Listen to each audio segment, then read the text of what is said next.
లూకా సువార్త 14వ అధ్యాయం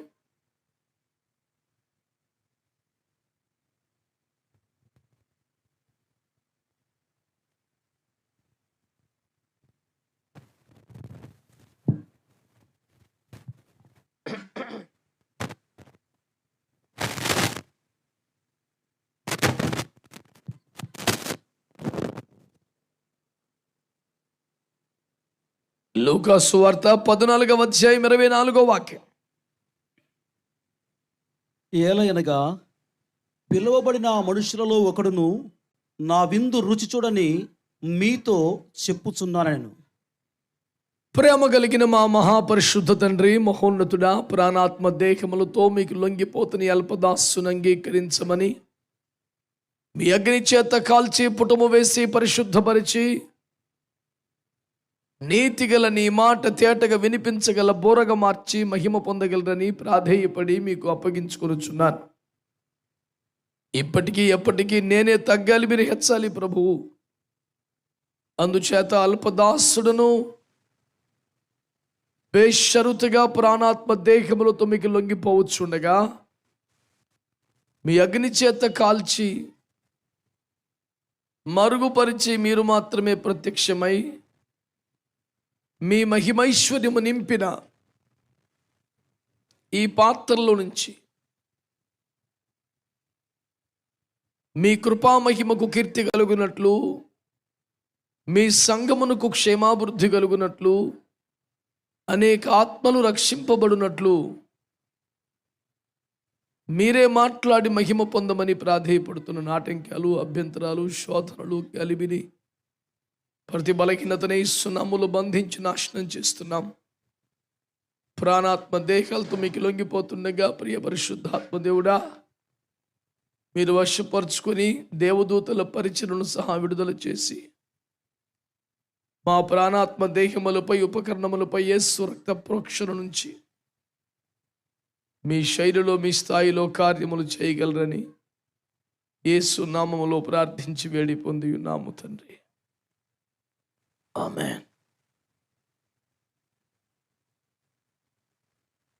మనమందరము కలిసి ఒక మంచి స్తోత్రం చెల్లిద్దామా దేవునికి? అంతేనా? ఇంకేమన్నా? హల్లెలూయా. ప్రభునందు మిక్కిలి ప్రియమైన దేవుని ప్రజలరా, నా వైపు చూస్తా దేవుని వాక్యాన్ని వినండి. బహుశా ఈ పూల కోట చాలా అపరిమితమైన స్థలమును ఆక్రమించినట్లున్నది. ఓకే,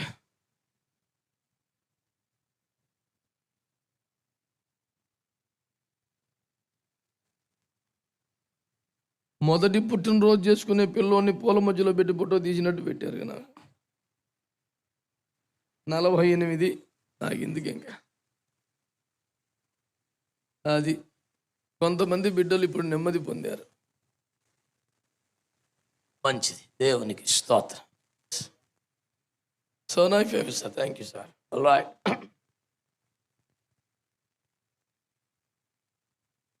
దేవుని వాక్యములో స్వయముగా ప్రభువు యేసుక్రీస్తు వారు పలికిన ఈ మాటను మనము శ్రద్ధగా ఈ పూట ధ్యానం చేద్దాం.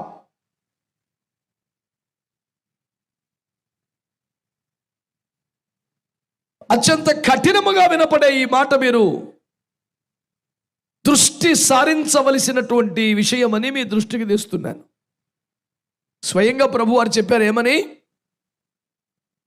పిలువబడిన వారిలో ఎవరు కూడా ఈ విందు రుచి చూడరు. One of the most toughest statements of Jesus to digest. Even కష్టమనిపిస్తుంది బాగా. ఏమిటండి? పిలువబడిన వారిలో ఎవరు కూడా విందు రుచి చూడరట.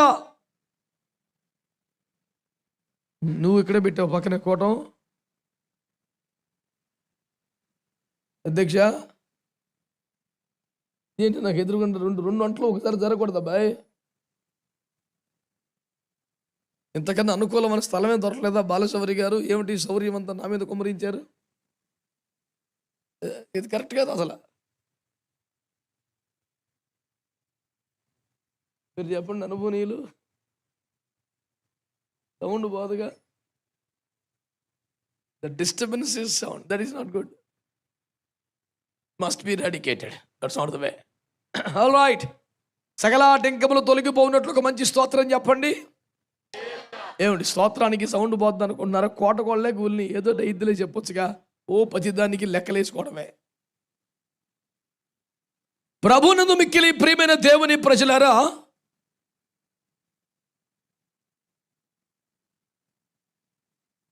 స్వయంగా యేసు ప్రభు వారు చెప్పినటువంటి మాట, ఈ పిలువబడిన వారిలో ఎవ్వరు కూడా విందులోనికి రారు అని. ఏమిటి కఠినమైన మాట?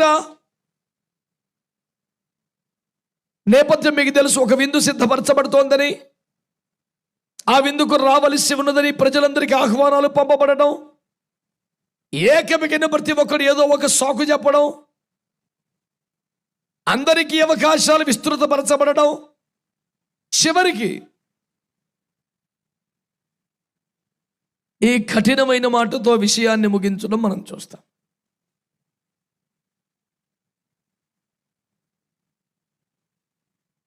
మొదటిగా ఈ పిలుపు, ఈ గొడవ గోత్రం ఏమిటో ఒక్క మాట మీ దృష్టికి తెచ్చి నేను కాస్త ముందుకెళ్ళే ప్రయత్నం చేస్తాను. కృపగల దేవుని ఆత్మ మనకు సహాయము చేయునుగాక. ప్రియులారా,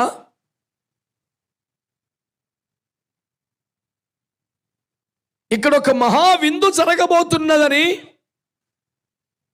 మీరంతా తప్పక వచ్చి విందును ఆరగించవలనని ఆ విందు కాలానికి ముందే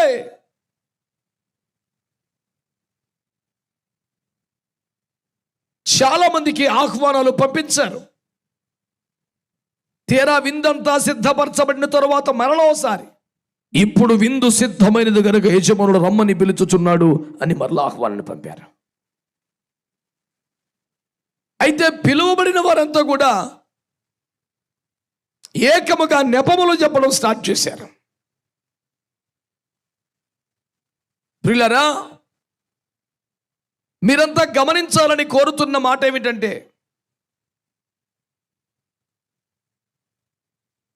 ఏమిటా విందు?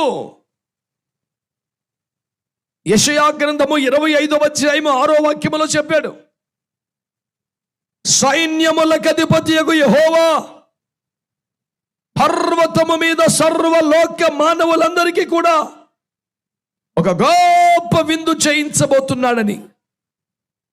ఆ విందులో ప్రధానముగా వడ్డించే పదార్థములలో ముఖ్యమైనది ద్రాక్షారసమని పలుమార్లు వాక్యములో ప్రస్తావించబడింది. నా వైపు చూస్తూ వినండి బిడ్డలారా, ఈ ప్రపంచములో ఎప్పుడైనా ఎక్కడైనా భూమి మీద ఉన్న మానవులందరికీ సరిపడా విందు ఎవడైనా చేయగలడా? దేశమంతా, రాష్ట్రమంతా, జిల్లా అంతా కాదు, ఒక పట్టణమంతా కూడా అందరికీ భోజనం పెట్టడం సాధ్యమా?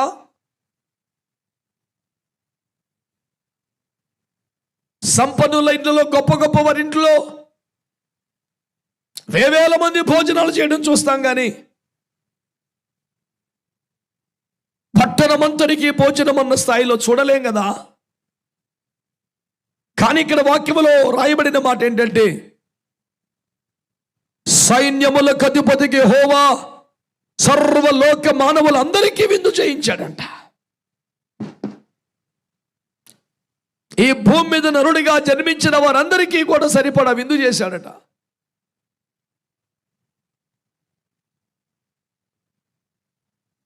ఓ పట్టణానికి విందు చేస్తే ఎలా ఉంటుందో ఊహించడానికి వీల్లేదు.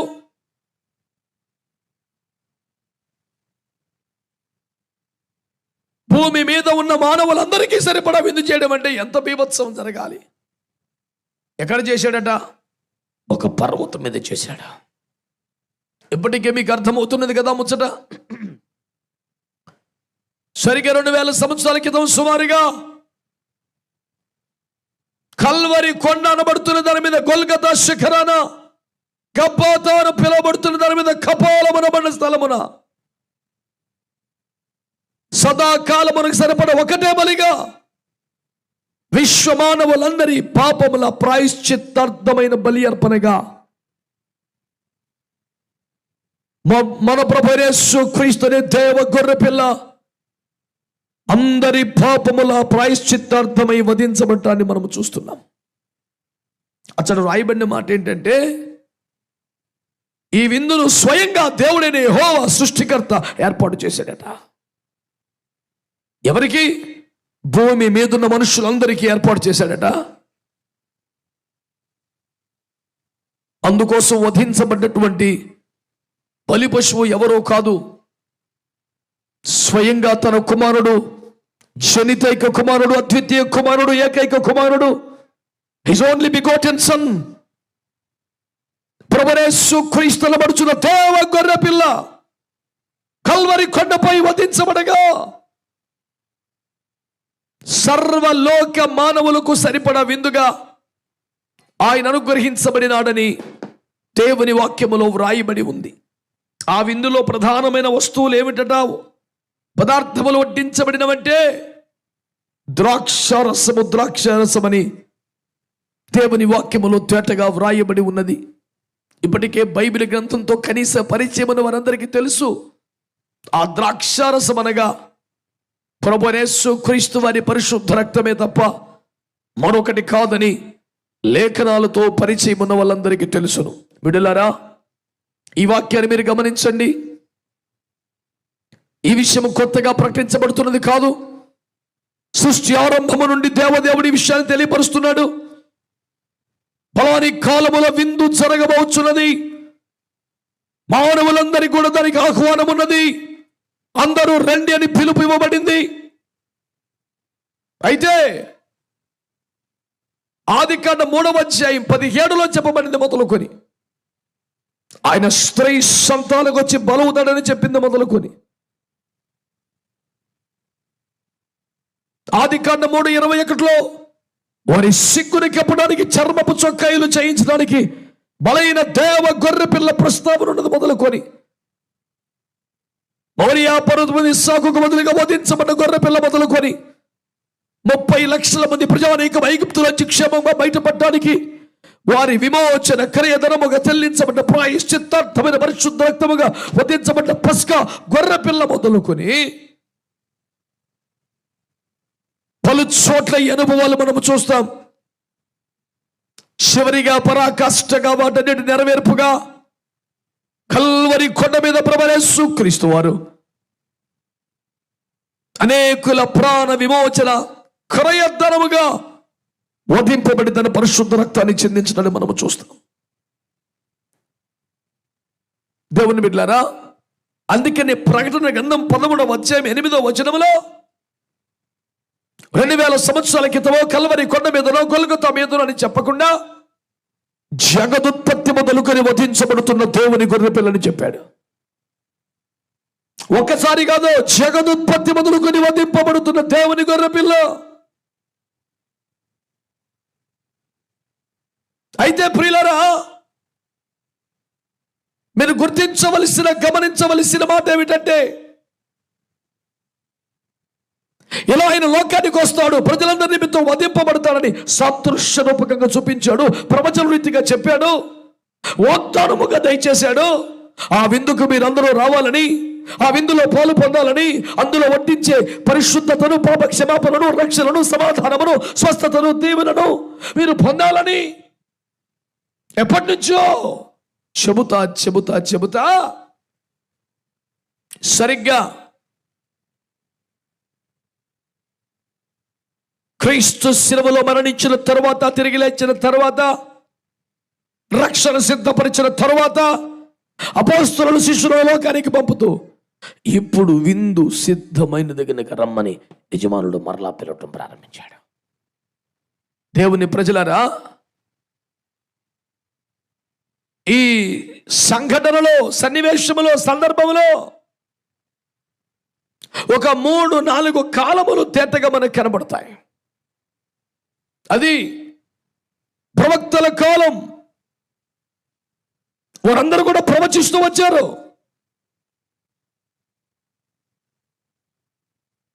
యూదా తన ఏకైక అధ్యాయములో వారు ప్రవచించిన మాటను ప్రస్తావిస్తాడు. ఆదాము మొదలుకొని 7వ హనోకు వరకు కూడా ప్రకటించారని చెప్పాడు.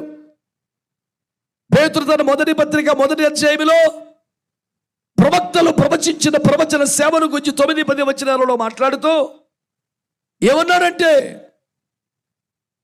వారు తమ కొరకు కాక మన కొరకు ప్రవచించారు, వారెంతగానో పరిశోధించారు, ప్రయాసపడ్డారు అంటూ క్రీస్తుకు పూర్వమే ప్రవచన సేవలో ప్రయాసపడిన ప్రవక్తల పరిచయను ఎంతగానో ఘనపరిచి మాట్లాడతాడు పేతురయ్య గారు. వీళ్ళందరూ ఏం ప్రవచించారు? యుగములంతమందు కాలము పరిపూర్ణమైనప్పుడు సృష్టికర్త అయిన దేవుడే అఖిల బ్రహ్మాండమును చరాచర జగత్తును పుట్టించి పోషించి పాలిస్తున్న దేవుడే నశించి నరకానికి వెళుతున్న మానవ జాతి పట్ల ప్రేమను కలిగిన వాడై, కనికరము కలిగిన వాడై, కదిలింపబడిన వాడై ఈ భూమి మీదకి తరలి వస్తాడు, దిగి వస్తాడు, శరీరమును దాలుస్తాడు, విశ్వ మానవుల పాపాలు తన మీద భరిస్తాడు, శాపమును సిలువను భరిస్తాడు, రక్తమంతా కార్చి జరిమానాగా కట్టి ప్రాయశ్చిత్తం చేసి శిక్షగా మరణంలోకి వెళ్ళి శిక్షను పూర్తి చేసి సావునే చంపి సజీవంగా తిరిగి వస్తాడు. నువ్వు కోల్పోయిన ఆత్మ నీ చేతిలో పెడతాడు. ఈ విందులో పాలు పొందడానికి, ఆ రక్షణను పొందడానికి, ఆ సమాధానం పొందడానికి, ఆ దీవెన పొందడానికి రండే అని ప్రపంచానికి పిలుపునిచ్చాడు.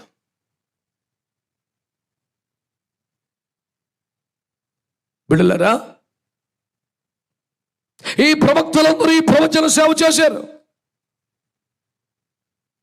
ప్రకటన 19:10 చెప్పినట్లు యేసును గూర్చిన సాక్ష్యం ప్రవచన సారం అన్నాడే. ఈ ప్రవచనములన్నీ నెరవేర్పుగా సారముగా యేసుక్రీస్తు ప్రభు వచ్చారు, మరణించారని చెప్పబడిన మాట ప్రకారం ప్రవక్తల ప్రవచనముల నెరవేర్పుగా. అందుకని పలుమార్లు ఎక్కువగా మత్తయి ఈ మాట ప్రత్యేకంగా ప్రస్తావిస్తూ వస్తాడు. ఏమిటది? ఆయనను గురించి వ్రాయబడిన మాట నెరవేరున్నట్లు ఇదంతా జరిగిను. ఆయన ఈ మాట చెప్పాను. In order to fulfil all the prophecies, చెప్పబడ్డ ప్రతి ప్రవచనము నెరవేరునట్లుగా, నెరవేర్చున్నట్లుగా ఈ మాటలు చెప్పాడు. ప్రజలారా, స్టెఫెను మాట్లాడుతూ చెప్పినట్లు ఇది ఏదో ఒక మూలను జరిగిన ముచ్చట కాదు. ప్రపంచపు నడిబొడ్డున ఆది మానవుల వద్ద చెప్పబడినట్లు నుంచి ఇప్పటిదాకా చెబుతూనే వచ్చిన సువార్తను బట్టి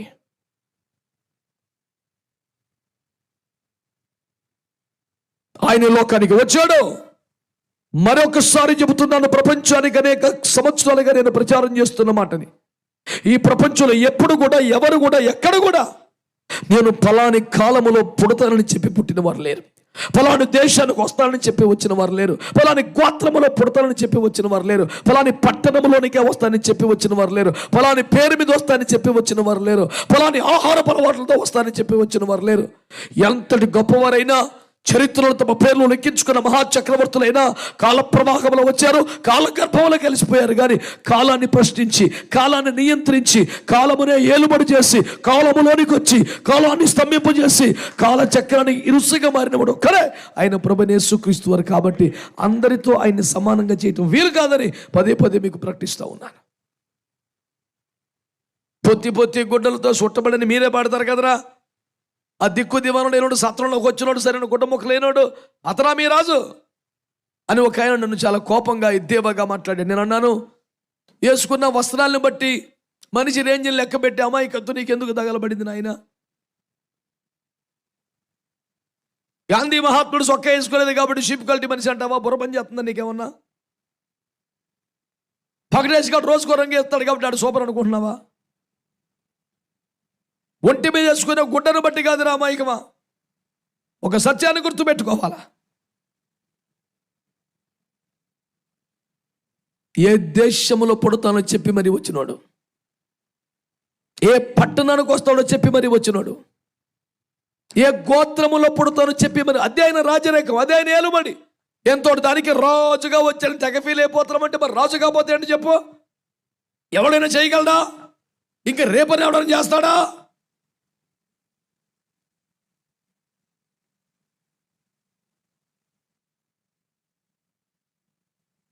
1800 దశకంలోనే రెవరెండ్ కేవి జేకబ్గా రాసిన మహాగ్రంథం ఇన్కంపారబుల్ క్రైస్ట్లో వారు అన్నారు, ఎవరికైనా పుట్టాక నేను ఒకరిని పుట్టానని తెలుస్తుంది మెల్లిగాడికి, కానీ ముందే తెలిసి అడుగు పెట్టినాడు యేసు ప్రభు ఒక్కడేనని. ఆ మాట మీద చాలామంది పాటలు రాసుకున్నారు, ఫేమస్ అయ్యారు. ఆ పెద్ద మనిషిని అందరూ మర్చిపోయారు. ఇప్పుడు ఈ వ్యాధ్యతో వచ్చిన సావే అది. వారు ఎవరి దగ్గర నేర్చుకునే విషయమైనా వాడికే బయలుపరచట్టుగా వాడి పేరు వేసుకొని ముచ్చట పెట్టుకుంటాడు. ఒక దరిద్రం. క్రెడిట్స్ ఎవరికి ఇవ్వాలో వారు ఇవ్వకపోవడం నేటి తరంలో ఒక పెద్ద లోపం. భూమి గుండ్రంగా ఉందని ఈడే కనిపెట్టినట్టు చెప్తేట, అది కనిపెట్టినోడు ఎడిపోయాడు.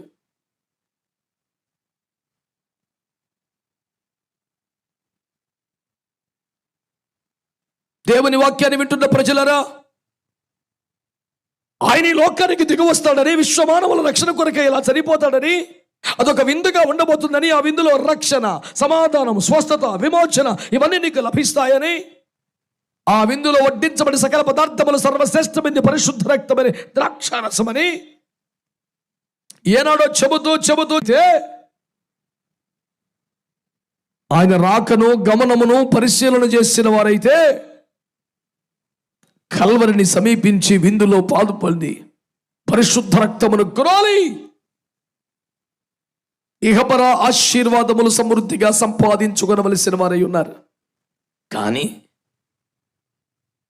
అసలు మాకేమీ తెలియదన్నట్టు, మాకు సంబంధం లేనట్టు ఎవరి మట్టుకు వాళ్ళు ఉండిపోతే, దేవుని బిడ్డలారా, సిలువలో యేసు చనిపోయిన తరువాత తన 12 మంది అపోస్తలుడు తన శిష్యగణమును లోకానికి పంపుతూ అని చెప్పారు, ఇప్పుడు విందు సిద్ధమైంది గనుక ఇప్పుడైనా రండిరా బాబుని మరలా ఆహ్వానం పంపాడు. చేతులెత్తి స్తోత్రం చెప్పండి గట్టిగా.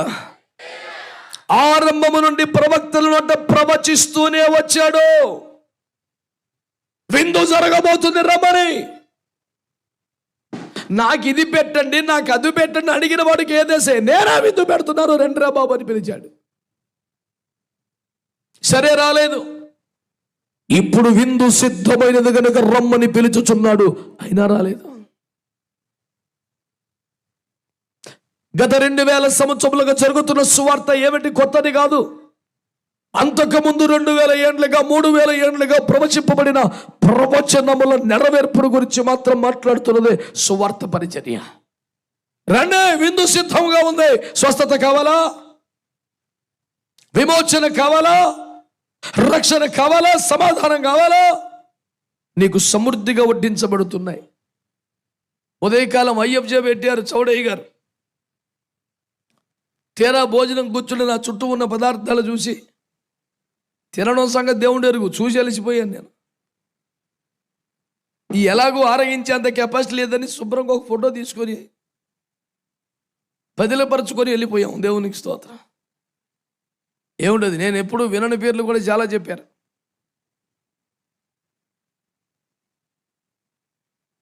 బిడ్డలారా, మీరు శ్రద్ధగా ఆలోచించగలిగితే ఒక మంచి మాట మీ దృష్టికి తీసుకొస్తున్నాను, దయతో ఆలకించండి. ఇప్పుడు విందు సిద్ధమైంది రండిరా బాబు.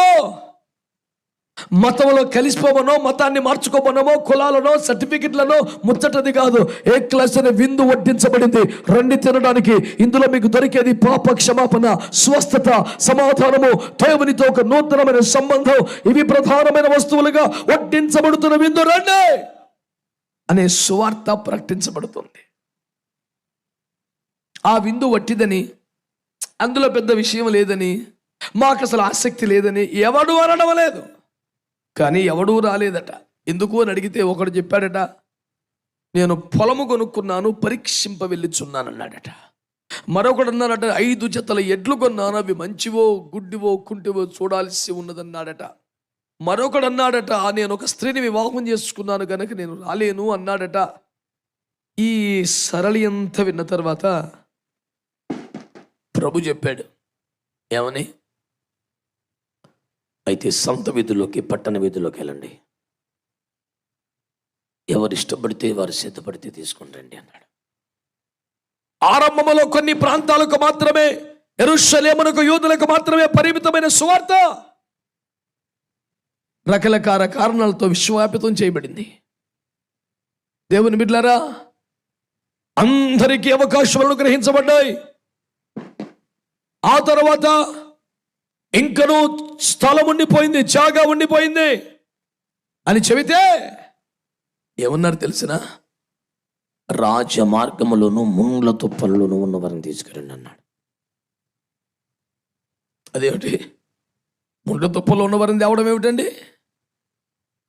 బైబిల్ గ్రంథముతో కనీస పరిచయం ఉన్న వారికి, విత్తు వానికి వచ్చిన ఉపమానం ఉన్న వారికి తెలుసు, ముండ్ల తుప్పల కింద ఉన్నవారు అంటే ఐహిక విచారముల కింద ఉండేవారు అని. మంచి విత్తనమే, మంచి నేలే, కానీ ముండ్ల తుప్పలు పైన ఉన్నందున ఎదుగుటను నిరోధిస్తూ అణిచివేస్తున్నాయి. శరీర సంబంధమైనటువంటి విషయాలు, వ్యామోహాలు, ఐహిక విచారాలు, ఏమి తిందుమా, ఏమి త్రాగుదామా, ఏమి ధరించుదామా, రాజ్య మార్గంలో ఉన్నవారు, ఆర్థికంగా పై స్థాయిలో ఉన్నవారు, సంపరిస్థితిలో ఉన్నవారు, మాకేమి కొదవలేదు కనుక దేవుని అవసరం మాకు లేదని భావించేవారు. అటు రాజమార్గమైన ముండ్ల తుప్పలైన పాయింట్ ఒకటే, ధనం, సంపద, ఐశ్వర్యం వారిని దేవుని వద్దకు రానివ్వట్లేదు. డబ్బుని బట్టి, ఆస్తిని బట్టి, సంపదను బట్టి, సుఖాన్ని బట్టి, దేని బట్టి నీ కొరకు సిద్ధపరచబడ్డ విందులకు నువ్వు రావడం లేదో. ఇదొక మతమా, ఇదొక కులమా, ఇదొక వర్గమా, ప్రాంతాన్ని బట్టో స్థలాన్ని బట్టో మార్పులు చెందుచున్నదా? విశ్వవ్యాపితమైన, విశ్వసనీయమైన, విశ్వమంతటికి ఒకే ఒక నియమాన్ని కలిగిన విశ్వనాథుని యొక్క ఏకైక పద్ధతి రక్షణ మార్గం ఇదని. ఇది పై నుండి కిందికి దిగి వచ్చిన మార్గము కనుక కింది నుండి పైకి వెళ్ళగోరవాడు పాతాలను తప్పించుకోవడానికి ప్రయాణము చేయవలసిన ఏకైక జీవ మార్గం అని మీకు ప్రకటించబడుతూ ఉంది. నీవు ఇవ్వాల్సిందో, నువ్వు పెట్టాల్సిందే లేదు, తినాల్సిందే ఉంది, ఆరగించాల్సిందే ఉంది. ఇది విందో. ఇప్పుడు తింటే కాసేపటికి ఆకలి అయిపోయే విందు కాదు, శాశ్వత కాలమునకు నీ ఆకలి తీర్చబడి అద్భుతమైన వరం ఇక్కడ ఏర్పాటు చేయబడింది. దేవునికి స్తోత్రం కలుగునగా. విందుకు రమ్మని పిలుస్తున్నాడు ప్రభు. ఏదో ఒక వంక సుఖము కొందరు, డబ్బు కొందరు, వ్యాపారము కొందరు, లౌకికమైన ఆశలు కొందరు, బలహీనతలు కొందరు రావడం లేదు. అప్పుడు అంటున్నాడు, సృష్టియారంభము నుండి అన్ని కాలములలో నేను వారిని పిలుస్తూనే ఉన్నాను, ఏదో ఒక వంక చెబుతూనే ఉన్నారు. కనుక ఈ పిలువబడిన వారిలో ఏ ఒక్కరూ నా విందు రుచి చూడరు.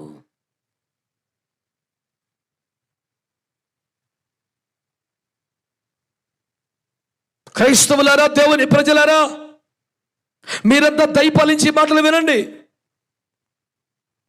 సృష్టికర్త యొక్క పిలుపని ఈ సభలు ఏర్పాటు చేశారు. గత 2 రాత్రులు ఏ పిలుపు విన్నారో నాకు తెలియదు, కానీ ఈ సభల చివరి రాత్రి మీ దృష్టికి ప్రాముఖ్య విషయాన్ని తీసుకొస్తున్నాను.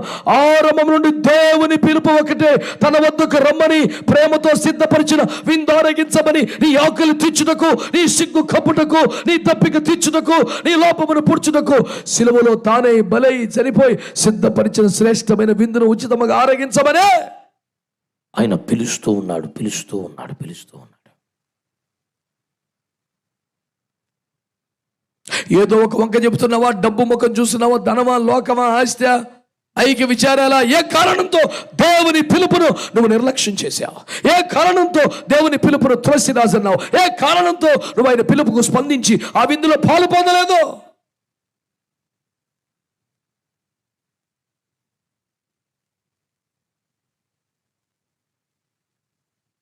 ఆహ్వానానికి స్పందించకుండా, పిలుపుకు స్పందించకుండా, ముందుకు రాకుండా, విందులో పాలు పొందకుండా, సిద్ధపరచబడిన పదార్థములు ఆరగించి ఆనందించి ఆశీర్వదింపబడకుండా ఏదో ఒక కారణాన్ని వంకను చెబుతున్న వ్యక్తివి నీవే అయితే ఈ మాట విను. నా పిలుపును తృణీకరించారు కనుక పెందల కడమే లేచి చాలా రాత్రి అయ్యే వరకు చేతులు చాపి ఆహ్వానించిన స్పందించలేదు కనుక ప్రవక్తల కాలం, అపోస్తలుల కాలం, ఈ చివరి గడియల్లో ఇంకా చోటుంది కనుక వెళ్ళి తీసుకురండి అని చెప్పిన రాలేదు కనుక దేవదేవుడు మాట్లాడుతున్నాడు. పిలువబడిన వారిలో ఏ ఒక్కరు ఇంక విందులో ఉండరు. నువ్వు పిలుపును నిర్లక్ష్యం చేశావు. ఒక ఎమ్మెల్యే గారో ఒక ఎంపీ గారో పెద్ద నాయకులో ఎవరో తమ స్వంత కుమారుని వివాహానికి రమ్మని నీకు వ్యక్తిగతంగా ఆహ్వానం పంపితే దాన్ని గౌరవంగా భావించొద్దా? ప్రజలందరూ రావచ్చు అనే మూకుమ్మడి ప్రకటన కాకుండా వ్యక్తిగతంగా నీకు పిలుపునందితే దాన్ని గౌరవంగా భావించవద్దా? స్వయంగా నీ వద్దకే నీ ఇంటికే పంపిన ఆహ్వానాన్ని నువ్వు చులకనగించవచ్చునా? ప్రవక్తల కాలములు మొదలుకొని అపోస్తుల బోధలు మొదలుకొని నేటి వరకు ప్రకటించబడుతున్న ప్రేమ సువార్త పిలుపును నువ్వు తృణీకరిస్తే ఆయన చెబుతున్న మాట విను. పిలువబడిన వారిలో ఏ ఒక్కరు కూడా ఇంకా ఆ విందు చూడరు. నీ అవకాశాలు అయిపోయినాయి.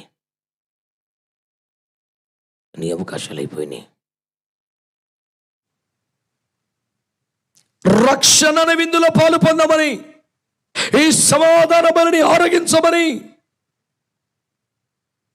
మీ కొరకు విరిగిన శరీరమును తినమని, మీ కొరకు ఒలికించబడ్డ పరిశుద్ధ రక్తమును పానము చేయమని ఆయన పిలుస్తుంటే మారు మనసు బాప్తిస్మాలు పొందకుండా ఆయన శరీరము రక్తము తీసుకోకుండా మిగిలిపోతున్న క్రైస్తవులు చాలామంది అయితే బాప్తిస్మాలు పొందిన వారు కూడా మేము సిద్ధపడలేదనో, మేమేదో సినిమాలకు అలవాటు అయ్యామనో, మేము స్నేహాల్లో ఉన్నామనో ప్రభు శరీరంలో రక్తములో పాలు పొందకుండా వాక్య వినేసి చందా వేసి దర్జాగింటికి వెళ్ళిపోయే నేటి తరం క్రైస్తవులు యువకులు కోకళ్ళలో అయ్యో నేను బల్లలో పాలు పొందలేకపోయానే అనే బాధ లేదు సరిగదా.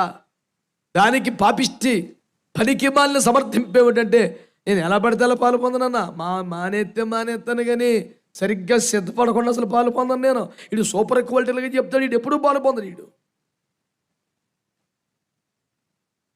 2 కాళ్ళు లేనివాడు బండ చట్టం దాక్కున్నాడ, ఏయ్ డబ్బక్కడ పెట్టి లేచానంటే చంపేస్తానాడు. వాడి సైజుని చూసి నడుము మొదలుకొని పైకి వీడు నిజంగానే లేచితే చంపేలా కొన్నాడని అందరూ డబ్బులు బంగారం పెట్టి పోతున్నారంట.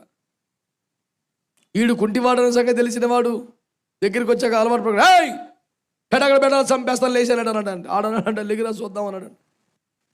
అమ్మ వీడికి మేట అర్థమైపోయింది, నీకు దండం పెడతాను, నీకు తెలిసిన బట్టి ఊడికి చెప్పాకరా, దీని మీద బతుకుతున్నాను నేను.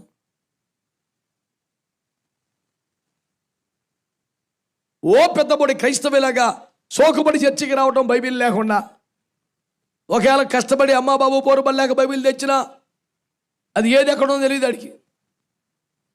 నువ్వు కీర్తనల తర్వాత పుస్తకం పొరపాటున చెప్పావంటే ఇండెక్స్ ఆడి శరణం, ఆడికి దొరకదు, పేజీ నెంబర్ తెస్తాడు. ఎట్ట తగలబడ్డారంటే మొన్న ఒక అద్భుతమైన భక్తి ఉన్నట్టుగా కనబడుతున్న భక్తుడు ఒకడు ఓ అడవుడు చేస్తున్నాడు. 153వ కీర్తన అంటే తగెత్తికేసాడు, బైబిల్ అంతా చింపేస్తున్నాడు. ఉన్నాయి 150 అన్న సంగతి తెలియదు అడిగాడు. ఇప్పుడు చదివి సత్తేగా కూట్లో పెట్టి మళ్ళీ వచ్చినప్పుడు గబగబా ఖర్చుతో తుడిచి పట్టుకొచ్చే రకమాడు. ఇదే అమాయకుడా, బైబిల్ నీ చేతులు అలంకార వస్తువుగా మారింది కానీ అది నీ ఆయుధంగా మారి ఉంటే రాపటికి జీవితం ఒక రేంజ్లో ఉండుండేది నీకు.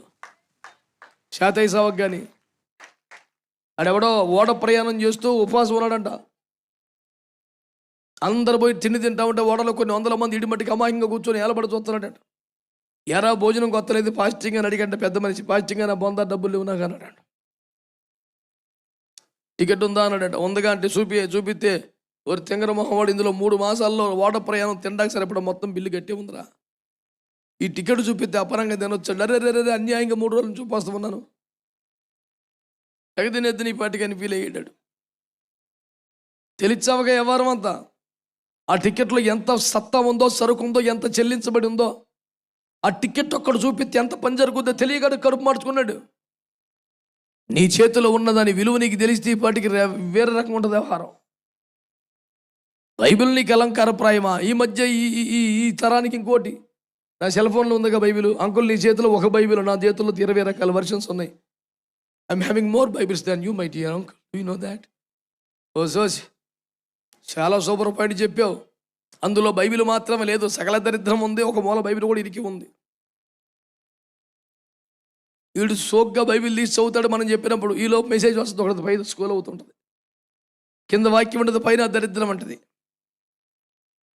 Tomorrow by 7 PM we shall meet there. Okay అని కొడతాడు. Why you are not responding to my call? I am in a prayer meeting, cannot attend your call, please call me later. ఇది బైబిలుడి భాగవతం. అందుకై తగలబెట్టి పక్కన పడేసి బైబిల్ తీయరని చెప్పేది. ఆ చెత్తలో ఏడో దాగి ఉంటుంది, దాన్ని ఎతికి బయటికి లాగి నీకు ఎందుకురా సావు. ఏదో ప్రయాణంలో ఉన్నప్పుడో, ఎక్కడో ఇరుక్కుపోయినప్పుడో, సంఘాలను మిస్ అయినప్పుడో, వ్యక్తిగత ఉదయకాలపు ధ్యానం టైం దాటిపోతున్నప్పుడో సాంకేతిక పరిజ్ఞానం వాడుకొని దేవుని వాక్యాన్ని ఆస్వాదించాలంటే ఈ బైబిల్లో మారేశాడు. ట్యాబ్లో ఉంది అంకుల్, ల్యాప్టాప్లో ఉంది అంకుల్, సోదేమో కాదు. 149వ కీర్తనలో వాక్యం ఏమో తెలిసిన చివరి మాటలో, ఆయన భక్తులందరి చేతిలో 2 అంచులు గల ఖడ్గమున్నది, అదే వారికి ఘనత. మన ఘనత దేవుని వాక్యం అండి.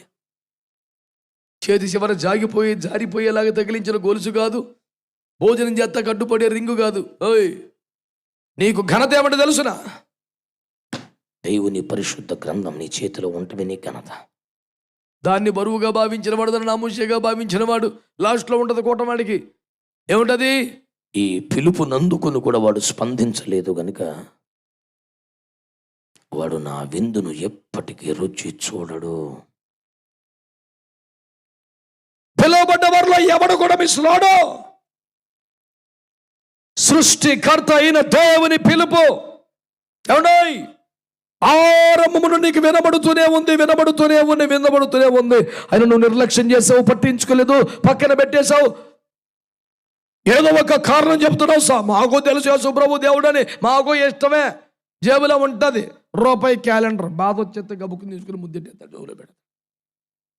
యువతల క్యాలెండర్ ఉంటుంది, అవతల యేసుబాబు బొమ్మ ఉంటుంది. యేసుబాబు బొమ్మ అంటే యేసుబాబు బొమ్మ కదా, ఉడికి తెలిసేది బొమ్మ. ఎవడో యాచనాంశ గైట్లేదో కర్ణమ్మెళ్ళదో బొమ్మ వేసాడు అందులో. ఆడెవడు? నీకన్నా నటుడు,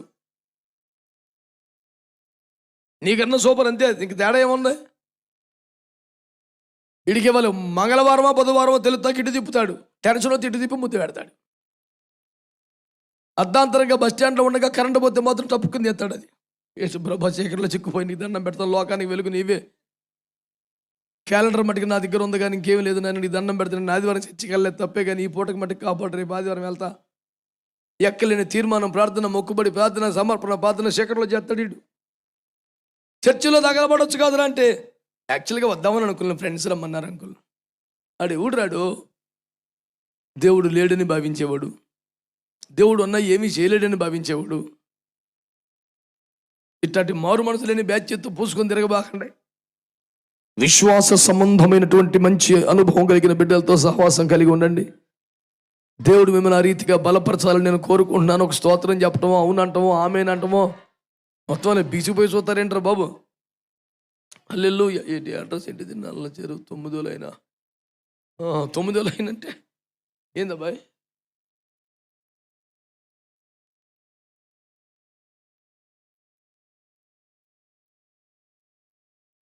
ప్రజలారా శ్రద్ధగా ఈ మాటలు వినండి. మీరు ఏ లైన్లో ఉన్నా నాకు సంబంధం లేదు, వాక్యపు లైన్లోకి రావాలి, అదే నేను కోరుకునేది. ప్రభుకు ఒక స్తోత్రం చెప్పండి. మొన్న ఒకడు ఏనాడైనా చర్చికి రాలేదాడు, బాప్తీసం పొందలేదు, ఏమీ లేదాడు అన్నాడు. నేనట్టు తెలిసిన నీకంటే ఆన్లైన్లో చూస్తున్నాడు అన్నాడు. నేను అన్నాను, మా లైన్లోకి ఎప్పుడు వస్తావురా నువ్వు అని.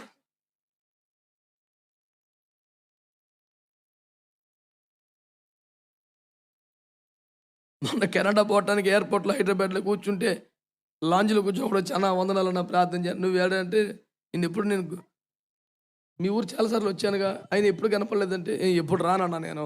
మరి ఎట్ట తెలిసినట్టు? ఆన్లైన్. అప్పుడు చెప్పాను, మా లైన్లోకి ఎప్పుడు వస్తావు నాన్న? వాక్యం కరెక్టే, మరి సహవాసం వద్దా? బాప్తిజం వద్దా? బల్లారాధన వద్దా? మావాడు ఒకడు ఆ మధ్యన ఏం చేశాడు, గుడ్డే బిస్కెట్ బ్యాగ్ ఎరగొట్టి, ఇదే యేసు ప్రభు శరీరం, నువ్వు కూడా బిస్కెట్ తినన్నాడు. కిన్లే వాటర్ బాటిల్ నీళ్ళు తాగి ఇయ్య కీసు రక్తం అనుకొని తాగన్నాడు. ఈ బాపతలు పోగుబడి మా పేన మీదకి వచ్చారు. ఇట్లాంటి వాళ్ళందరికీ మారు మనసు రావాలని నేను కోరుకుంటున్నాను. మరి మీరు మొత్తం బ్యాచ్ శానుభతి పరులు ఎక్కువ ఉన్నారు. అడిగి నాకు ఇబ్బంది ఏం లేదు. అయ్యో మీరు ఒకటైపోతే నాకు వచ్చిన టెన్షన్ ఏమి లేదు. ఒక మాట చెప్పటానికి వచ్చా, ఏంటదే? సర్వసృష్టికి దేవుని పిలుపంట. విన్నావా? ఆరంభము నుండి ఉన్న పిలిపిదే. ఏంటది? విశ్వ రక్షణ కొరకు సృష్టికర్తయే వధ గొర్రె పిల్లగా భూమిదికి రాబోతున్నారు, సిలువలో ప్రాణం పెట్టబోతున్నారు. మీరందరూ విందుకు రండని ఆరంభం నుండి చెబుతూనే ఉన్నారు. వచ్చిన తర్వాత అపోస్తులను పంపారు, ఈ కడవరి కాలంలో మాలోటాలు పంపారు, చివరి గడియలో ముళ్ళ తుప్పలలో రాజ్య మార్గములో ఐక విచారణలో ధనమోసం ఇరుక్కుపోయిన వారిని, డబ్బు వెనకాల తిరుగుతున్న నేటి తరాన్ని చెప్పండిరా. ఎవడైనను నా స్వరము విని తలుపు తీశాడా వాడితో నేను నాతో వాడు కలిసి విందు చేస్తామని చెప్పాడు. దేవునికి స్తోత్రం చెప్పండి. లేదు స్పందించలేదా, ఇష్టపడలేదా, మామూలుగానే నీ ఇష్టం నీది, నీ ఫ్రెండ్షిప్ నీది, నీ సర్కిల్ నాది, ఇక్కడ అవునంట మామూలే, ఆమెనంట మనమే, ప్రైజ్లాడంట మామూలే, ప్రార్థనలో ఉండగానే అయిపోతుంది, అరగంటలు అక్కడ గాయమని చెప్పి ఆ లైన్లో పెడతా మామూలే. ఓరి దరిద్రం పాడుగాను. ఏ పిలుకు స్పందించారు నువ్వు? వీళ్ళింట్లో ఈడే తలుపేసుకుంటాడు, వీళ్ళింట్లో ఏమే తలుపేసుకుంటుంది. బాబు లేడా? ఉన్నాడండి, రూమ్లో ఉన్నాడండి. ఏం చేస్తున్నాడు? స్టడీలో ఉన్నాడు. అసలు అది స్టడీ లేక గది తలుపేసింది. ఆడు గదిలో పోయి తలుపేసి 2 గంటలు తీయట్లేదంటే అది ఏమి స్టడీరా? పిచ్చి తల్లికి ప్రపంచం అంతా అర్థమైంది, పిల్లల మట్టికే అర్థం అవరు. అట్ట దాటిపోతే అన్ని పొడగంటుంది. వీడు కొంచెం తేడా కొనరు, జాగ్రత్తగా ఉంటారు అంటది. అమ్మో వాడు చూపులో గుర్తుపడ్డాడు, ఎవడరా వీడు కొంచెం తేడా కొన్నాడు, జాగ్రత్త రే అంటది. కానీ 90 నాటకాలు అన్న కొడుకు మట్టుకు అర్థం అవడం. అసలు మా పిల్లలకి ఏం తెలియదు అండి, చాలా అమాయకుడు. అసలు ఎవడు జోలికి వెళ్దావు, నీకు దొరకట్లేదు కాబట్టి ఇంట్లో నీ ఎవడు జోలికి వెళ్ళకుండా అందరి జోలికి వెళ్తాకే నీకు దొరకట్లేదాడు. నీకు ఎప్పటికి అర్థమైందమ్మా తల్లి రాకడ వచ్చేస్తుంది. అమ్మ నాన్న పక్కన కూర్చొని తెల్లవారులు ఫ్లాష్లో టీ పోసినా చెడి చదవదు ఈ పిల్లకి. ఫ్రెండ్ రూమ్కి వెళ్తేనే చెడి బాగా వచ్చుద్దంట. అదేమి చెడియో నువ్వు అర్థం చేసుకో మా తల్లి, నువ్వు పిచ్చి తెలివి అయిపోతున్నావు. పనికి మన లేసాలు ఎక్కువైపోతున్నాయి. శ్రద్ధగా ఉండండి, జాగ్రత్తగా ఉండండి, భయంగా ఉండండి. యవనస్తులారా, అమ్మను మోసం చేయటం, నాన్నను ఏమార్చడం, అన్నయ్యను మాయలో పెట్టడం, తెలివిగా బచాయించడం, బయటపడడం తెలివనుకోవద్దు. నీ కొరకు ఎదురు చూస్తున్న దేవుని ప్రేమను నిర్లక్ష్యం చేస్తున్నావు. చేతులు చాపిన కన్న తండ్రి సిలువ కష్టాన్ని వ్యర్థం చేస్తున్నావు.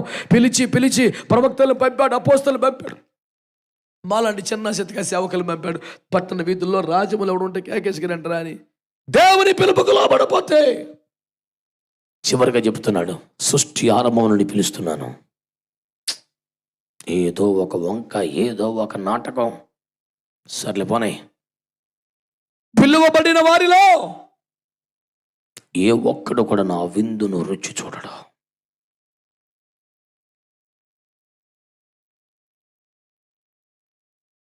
నిన్నేమన్నా డబ్బులు అడిగారా, కులం అడిగారా, మతం అడిగారా? కమ్మగా వచ్చే భోజనం చేసి వెళ్ళరా అంటే,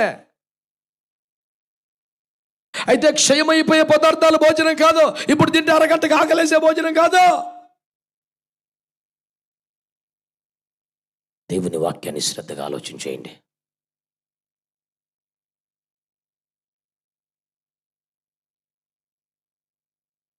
యెషయా గ్రంథము 55లో చెప్పాడు ఏమని? దాహముగొనిన వారలారా రండి, మీ దప్పికి తీర్చుకోండి అని చెప్పాడు కదా. నా యందు విశ్వాసం ఉంచు వాని కడుపులో నుండి జీవ జల నదులు ఊబికి పారును అన్నాడు. ఎందుకన్నాడు? తన యందు విశ్వాసం ఉంచువాడు పొందబోవు పరిశుద్ధాత్మను గురించి ఆయన ఈ మాటలు చెప్పాను. యోహాను 7:37. బిడ్డలారా, యోహాను 4లో చెప్తున్నాడు ఏమని? అమ్మా, నిన్ను దాహం అడిగేవాడు ఎవడో తెలిస్తే నువ్వు ఈ మాటలు మాట్లాడవా? నీవు తెచ్చుకుని నీళ్ళు ఎన్నిసార్లు తాగినా మళ్ళీ దాహం అయితే, నేనిచ్చు నీళ్ళు తాగితే మళ్ళీ దాహం అవదు. పెట్ట మధ్యాహ్నం ఎండ పూట నీళ్ళు తాగల సత్తనాను నేను, ఆ నీళ్ళు ఏది ఇచ్చేయిపోయాను, సుఖంగా ఉంటుంది, నీకు 100 బాబు అంది. తప్పకుండా ఇస్తాను బిడ్డ, ఆయిల్ నీ భర్తను తీసుకురమ్మన్నాడు. గుండెలో రాయిడిపోయింది. బాబాయ్, నీళ్ళు ఇవ్వడానికి భర్తకి ఏంటి సంబంధం?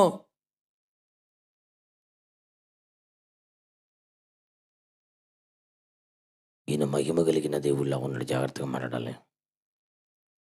ఎవరిని పడతాడు ఏమార్చి బాల్తో కొట్టించిన రకం కాదు. ఇక్కడ జాగ్రత్తగా ఉండాలనుకుని, అయ్యా నాకు భర్త లేడంది. అప్పుడు యేసుప్రభు అన్నాడు, ఇదివరకు 5 ఉన్నారు, ఇప్పుడు కొంపలో ఉన్నాడు కూడా భర్త కాదు, ఎవడు కాదు. అయ్యో బాబోయ్, 5 కొంపలు కూల్చావు, 6వ కొంపకి ఎసరు పెట్టమంటే ఏం చెప్తున్నాడు? ఇన్నిసార్లు పాపం చేసినా, ఇన్ని కుటుంబాలు కూర్చినా, ఇప్పుడు 6వ కొంపకి ఎసరు పెట్టినా నీ పాపపు దాహం తీరిందా? ఇంకా చాలు అనిపిస్తుందా? ఇక మీద పరిశుద్ధంగా ఉండాలనిపిస్తుందా? పవిత్ర జీవనం అనిపిస్తుందా? ఈ దాహం తీరేది కాదు ఇదే. ఎవరు బిడ్డలారో, ఈ అపవిత్రమైన దృశ్యాన్ని ఒక్కసారి చూద్దాం. ఈ పాపం ఒక్కసారి ట్రై చేద్దాం. ఈ ఒక్కసారి ఇంకొకసారి చేయను. ఇది చివరి సిగరెట్, ఇది చివరి సినిమా, ఇది చివరి మీటింగ్, రేపు నుంచి కలుసుకునే ఛాన్స్ లేదు. ఈ దాహం తీరదు. ఈ ఒక్కసారి పాపం చేస్తే ఇంకెప్పుడు పాపం చేయను అనిపిస్తుంది ఎవరికైనా. మరలా మరలా చేయాలనిపిస్తుంది. యేసు అంటున్నాడు, నీ దాహం తీరదు బిడ్డ, నేను ఇచ్చే నీళ్లు తాగితే నీకు దాహం అవుతా. నేను ఏలూరు సిఆర్డి కాలేజీలో డిగ్రీ చదువుకున్న టైంలో ఒక రోజున స్నేహితులను అడిగారు, రే మేమందరం సినిమాకి వెళ్తున్నాం, వస్తావా అని. నేను రారా, నేను ప్రభుని నమ్ముకున్న ప్రభుని నమ్ముకునే సినిమా రాపడం ఏంట్రా? సర్లే అయినా నీకు ఎందుకు, నేను రాను. ఇప్పుడు రావా, ఎప్పుడు రావా? ఇంటర్వ్యూగా మొదలు ఇంటరాగేషన్ అయింది. ఆడికి ఎందుకు, ఆడు పోవచ్చుగా. ఏంట్రా అంటే, మీ వాళ్ళు చూస్తారనా, మీ చర్చి వాళ్ళు చూస్తారనా, హైదరాబాద్ వెళ్తే చూస్తావు పోనీ. అడిగి మెంటలు వచ్చేసే పాయింట్ ఏంటంటే, సినిమా చూడకుండా ఎట్లా ఉంటున్నావు నువ్వు? అసలు ఒక్క సినిమా కూడా చూడకుండా ఉన్నావా? ఇది నిజమేనా? అది ఎట్టుంటావురా?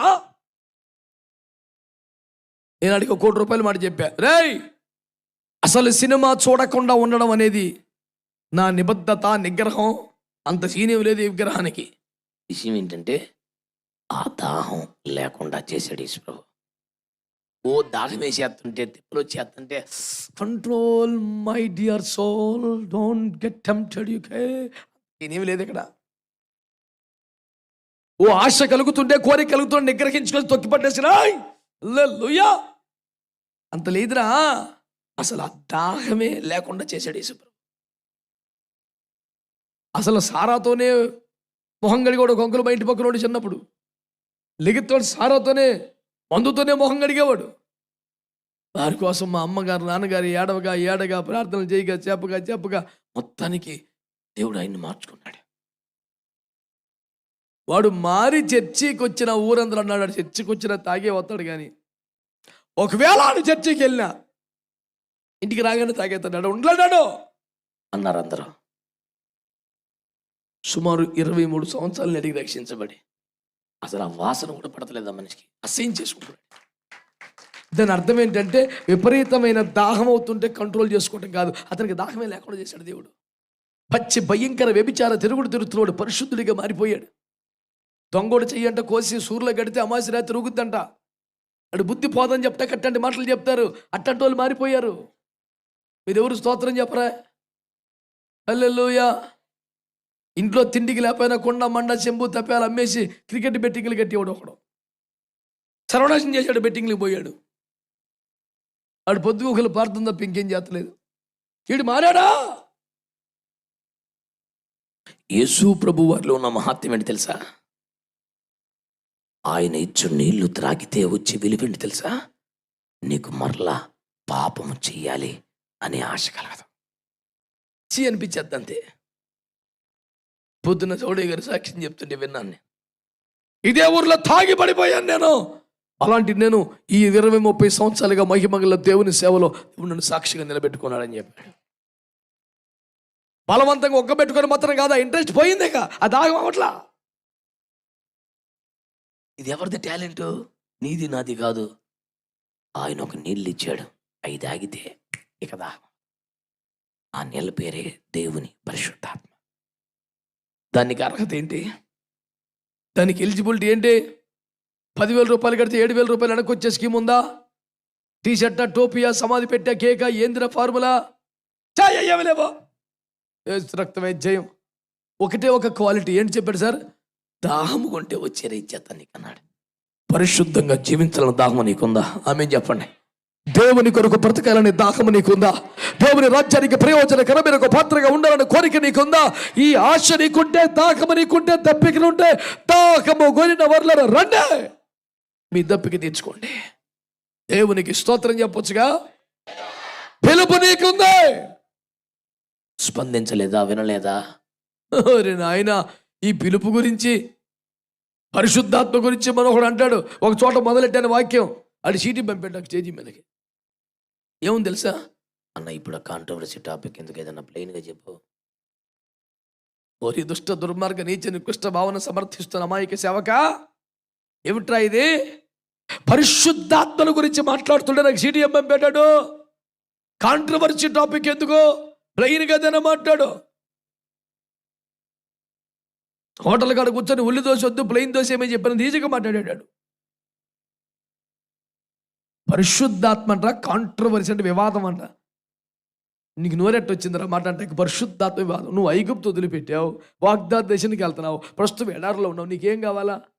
నీ సోకు మండిపో, నువ్వు పలాని లెవైచే కావాలా? నాకు లూయిస్ ఫిలిప్పే అవి కాదు, నీళ్లు కావాలా? హెచ్చూరుకుంటావు చేతస్థం మాటలు నువ్వు. యాక్చువల్గా మా డినామినేషన్ ప్రకారం, డినామినేషన్ ఏంట్రా, నువ్వు రూబేనువైనా, నువ్వు బెన్యామిను, నువ్వు ఎవడువైనా నీకు నీళ్ళు తాగాలి కదరా, సిద్ధాంతం మండిపోను. 6 మనిషి మందులను బట్టికే స్తోత్రం చెప్పండి, చెప్పొచ్చుగా. ఇప్పుడు 12 గోత్రాలు ఉన్నాయి సార్, 12 గోత్రాలు ఒకటేనా? వేరు వేరు సామర్థ్యాలు లేవా? వేరు వేరు బలాబలాలు లేవా? వేరు వేరు ప్రత్యేకత లేవా? వేరు వేరు పిలుపులు లేవా? వేరు వేరు స్వాస్థ్యం ఇవ్వలేదా? అన్నీ వేరే. పిలిచినోడు ఒక్కడు, గురు ఒకటి, గమ్యం ఒకటి, యాత్ర ఒకటి, పరమార్థం ఒకటి, నీళ్ళు ఒకటే. ఏం వదిలిపెట్టావు? ఒకటే. ఏడకపోతున్నావు? ఒకటే. ఏ మేఘం కింద? ఒకటే. ఏ తిండి? ఒకటే. ఏ నీళ్ళు? ఒకటే. మరి నీకు ఇంకేందిరా? నేను ఫస్ట్ రూబేను, సో వాట్? అర్పకుడు పిల్లవాడు 12వ వాడిని బెన్యామిను త్రాగిన నీళ్ళే నేను తాగేదనా? నేను పెద్దవాడిని, నేను త్రాగను. చచ్చిపోతావు. నువ్వు కూడా తాగాల. దీనికి డినామినేషన్ ఏమంటారు? అమాయకమా? ఐగుప్తును వదిలాము, వాగ్దాన దేశం వెళ్ళాలి, ఎడారిలో ఉన్నాం, నీళ్ళు తాగాలా వద్దా? మాట్లాడరా? దానికి ఆలోచించేది, పెద్ద రియల్ ఎస్టేట్లో పెట్టుబడి పెట్టినట్టుగా. ఓసో అంత ఆలోచించేలేండి. ఐగుప్తును వదిలిపెట్టాం, వాగ్దాన దేశానికి వెళ్ళాలి, ఎడారిలో ఉన్నాం, నీళ్ళు తాగాలా వద్దా? దానికి ఓ పెద్ద క్యాలిక్యులేషన్ ఏంటి అంటే, స్పందించకపోవటమే మన స్పందన అనే సిస్టమ్ మంది. మంచోళ్ళ మట్టికి స్తోత్రం చెప్పండి. నేను ఉన్నారుగా కొంతమంది.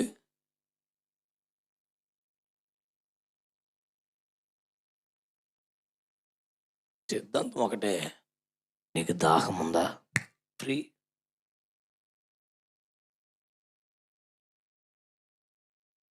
పొలోమును వచ్చేసరికి కొన్ని లక్షల మంది పెంతుకోస్తు పండక్కి. ఎక్కడికి? యెరూషలేముకి. ఎందుకు వచ్చారు? I came for Pentecost from different parts of the world. We came from Russia, we got settled in Ukraine. సరే, ఎందుకు వచ్చావు? The feast of Pentecost, you know. Oh Pentecost, hallelujah. ఈ వచ్చిన వాళ్ళందరూ ఎవరున్నారు? పెంతికోస్తు రంగులు రాట్నం కూడా ఒకడో, బజ్జీలు కొట్టుకోడు ఒకడో, బట్టల షాప్ కూడా ఒకడో. మొత్తం ఎందుకు వచ్చారు వీళ్ళు? పెంతికోస్తుకే. ఎంతమంది పొందారు పెంతికోస్తానము? 120. వచ్చిన వాళ్ళు ఎంతమంది? లక్షలు. వీళ్ళందరూ భాషలు మాట్లాడుతున్నప్పుడు పోగేసుకొచ్చే జనం. Hey, what is this? I never came to know such a voice. What's... నువ్వు కూడా రంగులు రాట్నం కింద, తిరణాల కింద, జాతర కింద, ఫుడ్ కొట్టు కాడ ఆ మూల మీద అక్కడ సావకుండా ప్రార్థనకు వచ్చుంటే నీకు దొరికింది కదా. ఈడి పాటి ఈడు వాడిపోతాడు, ఈడి వాయిద్యం ఈడి కట్టిపోతాడు, ఈడి గొంతు ఈడి పిల్లలు కుదురుగా కూర్చున్నారు. కానీ ఈ మధ్యకాలం ఎక్కడ చూస్తలేదు తింట. మేం చెప్తే దొంగని తరుముతుండే పారిపోతారు చూడు, పోలీసులు వెనకాల తింట పోతారు. మంచి పిల్లలు నన్ను ఏడదొచ్చారు కానీ దేవుని స్తోత్రం. ఎంత కూతురికి ఎవరు బద్దలు కూర్చుంటలా, ఇటు చూసేపాటికి లేరు. అలాంటి పెద్ద పాట రాపోయిన అవసరానికో సందర్భానికో పొరపాటున ఏది పెద్ద పెద్ద రాపోయినా స్తోత్రం అయ్యన్న వచ్చుగా ఎత్తితే ఎవడున్నాడు అక్కడ? మళ్ళీ మా చిన్నప్పటి ఎత్తుకొచ్చుకొని మేము కొట్టుకోవటం. ప్రభుకు స్తోత్రం చెప్పొచ్చుగా. పాయింట్ ఏంటి? ఎవడు రాట్లా. అందుకని ఏమన్నాడు? పిలువబడిన వారిలో ఒక్కడు విందును రుచి చూడ్డు. తమాష కాదు. ఎప్పటికి ఇలాగ ఉంటుంది అనుకో కోటం, ఎప్పటికి తలుపులు తెరవబడి ఉంటాయి అనుకో, అంతట తలుపులు వేయబడను. వీళ్ళు సోకులు పడి అమ్మేవాడి దగ్గరికి వెళ్ళి 100 రూపాయలు ఇచ్చి నూనె తెచ్చుకొని, hey beloved Jesus will you please open the door for పనికి మళ్ళీ మంద.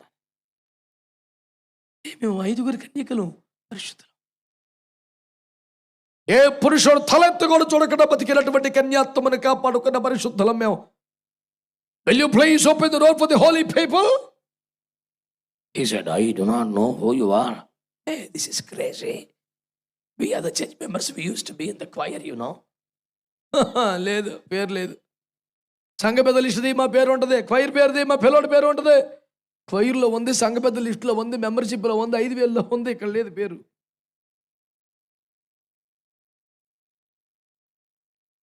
అసలు నా పేరే లేకపోతే అసలు మీ వీధిలో, మా వీధిలో ఎవడి పేరు ఉండదు. అసలు మా వీధిలో అసలు పరలోక విత్త ఫస్ట్ నేను రావాలా? అది నువ్వు రాసుకున్న పుస్తకం, ఆ లిస్ట్ వేరు ఉంది. మంచోళ్ళు ఎవరన్నా స్తోత్రం చెప్పండి. కమ్మగా పిలుస్తున్నాడు, ఇప్పటికైనా స్పందించండి. కాసేపటికి అయిపోద్ది కోటం. దేవునికి స్తోత్రం. పిలువబడిన వారిలో ఎవరు స్పందించలేదు. బిగము నెపలు చెప్పడం మొదలు పెట్టారు. ఇష్టానుసారంగా మాట్లాడుతున్నాడు. సరే పనే ఎడారి ప్రయాణములో సమస్యలు పడిపోకుండా తమ్మును వెంబడిస్తూ వచ్చి దాహము తీర్చి ఆత్మ సంబంధమైన బండను జలములు ఏర్పాటు చేస్తే వద్దంటాడా?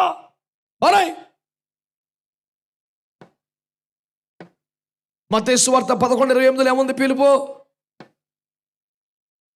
చెప్పాలి అందరూ. 29 అది ఇంపార్టెంట్. దేన మనసు గలవాడు కనుక ఈ ఇన్స్టాల్మెంట్లో ఒక్కొక్క మొక్క ఒక్కొక్కరు చెప్తున్నారండి. ఇదేంటిది? మీ మీద నా కాడు ఎత్తుకున్న యుద్ధ నేర్చుకునుడి,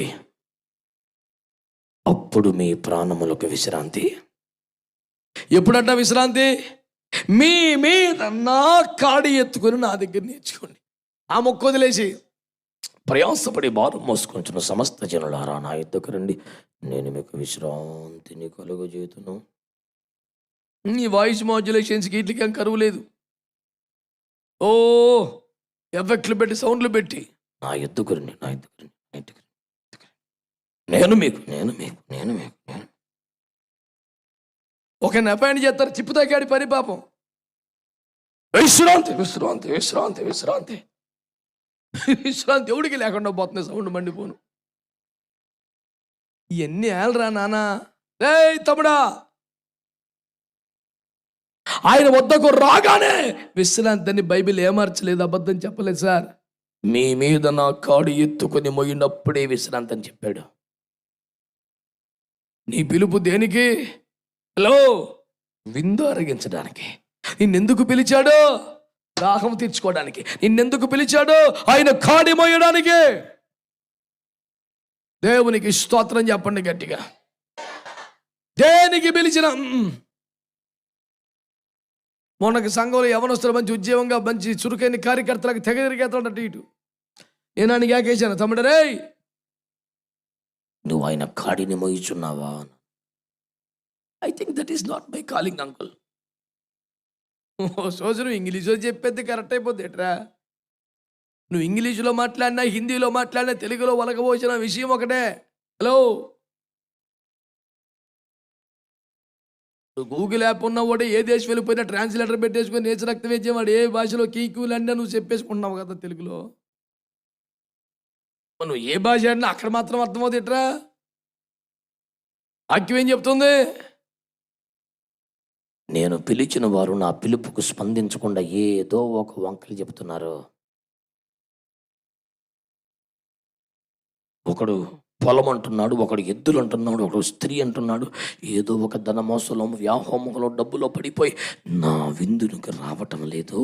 అలాంటి వారు నా పిలుపును తృణీకరించారు కనుక వారికి విందులోనికి రారు అన్నాడు. ఎడారి ప్రయాణంలో దప్పిక తీర్చుకున్న జీవన మరణ సమస్య చాలా ముఖ్యమైన బాబు. సిద్ధాంతాలు డినామినేషన్ల వద్దు, పరిశుద్ధాత్మను జలమును త్రాగండి అని పిలిస్తే డినామినేషన్ పేరు మీద, సిద్ధాంతాల పేరు మీద విమర్శలు మాట్లాడి పరిశుద్ధాత్మ జలమును త్రాగలేదు గనుక నువ్వు పిలుపును కోల్పోతున్నావు. మీ పాప భారము నేను మోస్తున్నాను గనుక నా రాజ్యపు కాడిని మీరు మోయండి. ఏమన్నాడు? మీ మీద నా కాడి ఎత్తుకోండి అన్నాడు కదా. ఆయన కాడి ఏమిటి మరి? యెషయా 9:6 ఏముంటుంది? ఆయన భుజముల మీద రాజ్య భారం ఉండును. అదే కదా ఆయన కాడి. మీ కుటుంబంలో, మీ వీధిలో, మీ ప్రాంతంలో బలమైన దేవుని రాజ్యమును స్థాపించుటకు దేవుని రాజ్యం అనే కాడి నువ్వు మోయాలి అని చెప్పాడు కదా. నా కాడి నువ్వు మోస్తేనే నీకు విశ్రాంతి అన్నాడు కదా. ఒకటి కాకపోతే ఒకటి ఏ పిలుపుకు లోబడవే? ఒకటి రక్షణ, స్వస్థత, సమాధానం, అవిందు పాలు పొందురా అన్నాడు వినలా. 2 పరిశుద్ధాత్మని జలమును త్రాగండి వినలా. 3 నా కాడి మొయ్యండ్రా అన్నాడు వినలా. 4 పేతురు మొదటి పత్రిక 2:9 చీకటిలోను నీ ఆశ్చర్యకరమైన వెలుగులోనికి మనం పిలిచిన వాని గుణాతిశయములు ప్రచురము చేయు నిమిత్తం. ఎందుకు పిలిచాడు మనల్ని? హలో, ఎందుకు పిలిచాడు? మా అమ్మ బాగా వండుతుంది, మా నాన్న చాలా ప్రేమ గలడు, మన వెరీ కేరింగ్. ఇన్ని చెప్తావు కదా, అన్నీ నిజమే, మంచిదే. కానీ యేసయ్య గురించి ఒక్క మాట చెప్పవా? ఆ ప్రేమను మాట్లాడవా? నేను ఎప్పుడూ చెప్పే మాట మీకు కూడా చెప్తున్నాను. తనకు చాలామంది భార్యలు ఉంటే తన భార్యలలో చనిపోయిన ఒక భార్య కోసం షాజహాన్ అందమైన తాజ్మహల్ కడితే అది అమర ప్రేమగా కీర్తించబడితే, తనకున్న భార్యలలో ఒక భార్యకు, అది కూడా చనిపోయిన తర్వాత పాలరాతి సమాధిని కడితే అది అమర ప్రేమ అయితే, తాను చేసుకోబోతున్న సంఘం కోసం పరలోకాన్ని కడుతున్న దేవుని ప్రేమ ఏమనాలి మరి? ఇది అమర ప్రేమ అయితే అది ఏమవ్వాలి? ఎప్పుడైనా చెప్పావా ఆ ప్రేమను గురించి?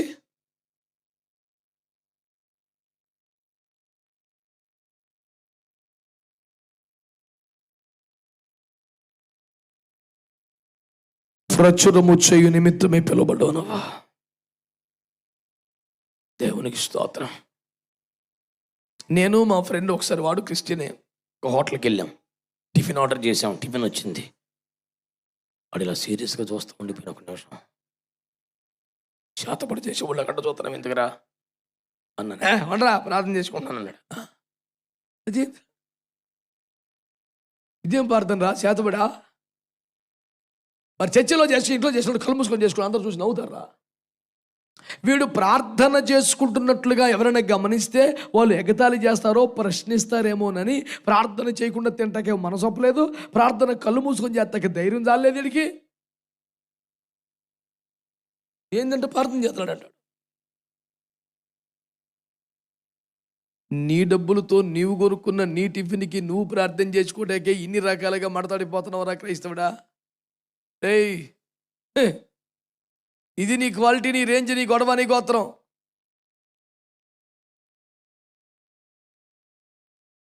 ఇంకా ప్రచురము చేసే రేంజ్ ఎక్కడదే? ప్రార్థన చేసుకుంటే నీకు టెన్షను. 2006లో మొట్టమొదటిసారి మార్చి నెలలో విమానం ఎక్కా. ఎక్కడవే విదేశీ ప్రయాణం, ఎవడు లేడు.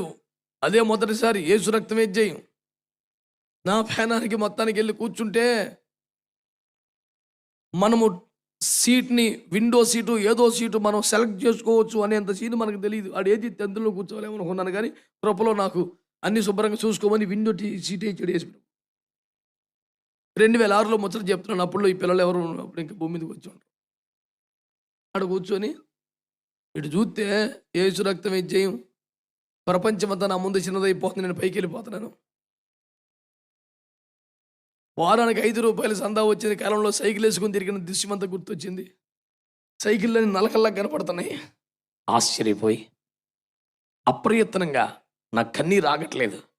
8వ కీర్తన తీసి, నువ్వు నన్ను దర్శించడానికి ఏపాటి వాణ్ణి, ఆ వాక్యం చదువుకొని బైబిల్ మూసేసి కిటికీ వైపు తిరిగి దుఃఖం అణుచుకోలేక కన్నీళ్లతో కృతజ్ఞతలు చెల్లించి ప్రార్థన చేసుకుంటాను.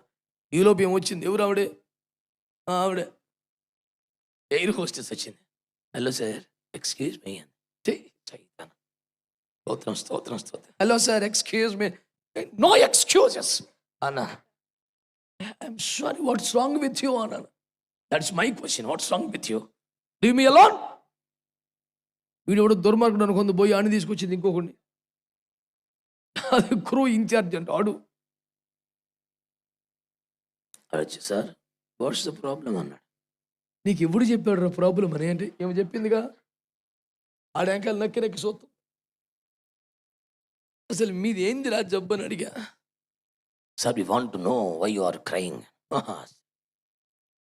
నేను మిమ్మల్ని ఎవరిని ఏడిపించలేదుగా, నా ఏడుపు నేను ఏడుతున్నా. No sir, we're here to serve you, to help you sir. Why are you crying? No. I'm perfectly all right. It's okay. Leave me alone. No, sir. It is our minimum responsibility to look after you. Please. Why are you?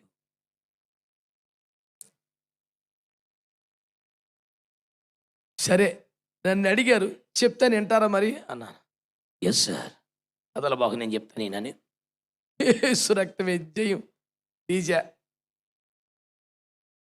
8వ కీర్తన చదివేశా. నువ్వు నన్ను జ్ఞాపకము చేసుకుంటూ ఏ పాటి వాడు దర్శించుటకు ఏ పాటి వాడు అని చదివి, అయ్యా నా బ్రతికి ఎక్కడో సైకిల్ ప్యాచ్ పడిపోతే 2 రూపాయలు ప్యాచ్కి డబ్బులు లేక రాత్రంతా ఏడ్చి ప్రార్థన చేసుకున్న మనిషినయ్యా నేను. తెల్లారిపాటికి పలానా గ్రామం వస్తానని చెప్పాను, ఇప్పుడు చూస్తే సైకిల్ ప్యాచ్ పడిపోయిందయ్యా, 2 రూపాయలు నాకు తెల్లారి సరికి కావాలని రాత్రంతా 2 రూపాయల కోసం ఏడుచున్నామ్మా. ఏ కృప నన్ను ఎక్కడ దాకా తీసుకొచ్చింది. నా సామర్థ్యం కాదు, నా గొప్పతనం కదా, ఆయన కృప. మీరు ఆల్రెడీ జీవితంలో ఒక పొజిషన్లో ఉన్నారు. మీరు ప్రభువు నమ్మగలిగితే మీరు ఇంకా దీవించబడతారు. మీరు నమ్ముతారా? That was my very first experience of flying and aeroplane. You know what happened? వాళ్ళిద్దరూ ముందుకు వచ్చి మోకరించారు. ఏరోప్లేన్లో వాళ్ళిద్దరి కోసం ప్రార్థన. That was my very first experience. నా మొదటి విమాన ప్రయాణమే వాళ్ళిద్దరికి మోకరం చేసి ప్రార్థన చేసి యేసు రక్తం ఇచ్చి.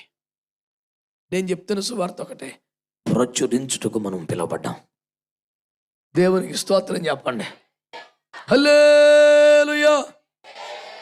ఈ మధ్యనే ప్రభువునందు నిద్రించారు రామేశ్వరమైన చోట సేవ చేసిన గొప్ప దైవజనులు పౌలాస్ అనే దైవజనుడు మన విజయవాడ గుంటూరు ప్రాంతాలకు 2-3 సార్లు వచ్చారు. One of the best profits of God, greatest evangelist. నాకు వచ్చిందే తెలుగు మీడియం ఇంగ్లీష్ అరకొర చదువు. ఇందులో దశంభాగం వచ్చు ఆయనకి, అసలు రాదు. ఆయన సువార్త నిమిత్తం చాలాసార్లు కొట్టబడ్డాడు.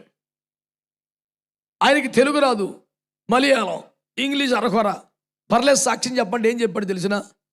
First time beat problem, second time beat little problem, third time beat no problem. That was his English. ఒకసారి కొడితే బాధే, 2 సార్లు కొడితే బాధ, 3 సార్లు కొడితే అలవాటు అయిపోతే ప్రాబ్లం ఉండదు. ఎంత కమ్మని ఇంగ్లీష్లో ఇంగ్లీష్ రాదు. బెంగళూరులో, బాంబేలో, మెట్రోపాలిటన్ సిటీస్లో ఆయన సువార్త ఎలా చెప్తాడో తెలుసా? ఆంచి నిలువు టంగి అంత పొడుగున టీషర్ట్ తయారు చేయించుకొని దాన్ని నిన్న వాక్యాలు రాసి మంచి సిగ్నల్ కన్నా నుంచొని ఉంటాడు. Jesus died for you, rose again from the grave, he is going to come back. రాసి పెట్టి నుంచుంటాడు రోడ్డు మీద. నాకు ఇంగ్లీష్ రాదు కానీ చెప్పాలి ఎట్టా? వాక్యాలను టీషర్ట్ మీద రాసి నుంచున్నాడు రోడ్డు మీద, చదువుకుంటాడు. అదే సువార్త అంటాడు. అనిల్ కుమార్ అని ఈ మధ్య రిటైర్ అయిపోయారు. వైజాగ్లో టాప్ ఆఫీసర్గా డిఆర్ఎంఎల్ ఆఫీసులో పనిచేశాడు రైల్వేస్లో. సరిగ్గా 5 అంటే 5 డూరి తిరిగిపోతాడు. దిగేం చేస్తాడు తెలిసిన?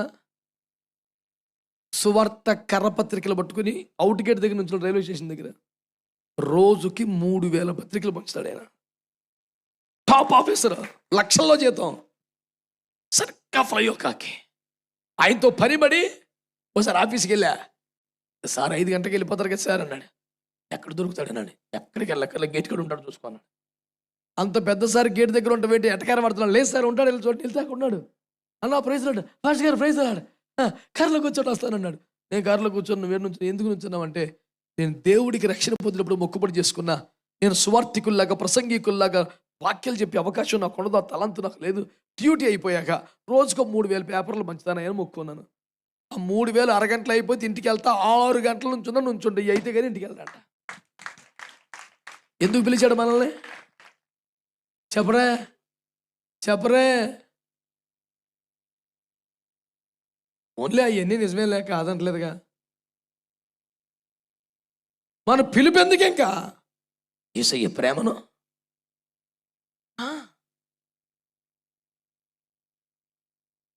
ఎలాగో సుమారు ఒక 500 సార్లు పైన ఫ్లైట్లో తిరుగుంటాను. తెల్లారైతే ఊరు వెళ్ళటమేగా.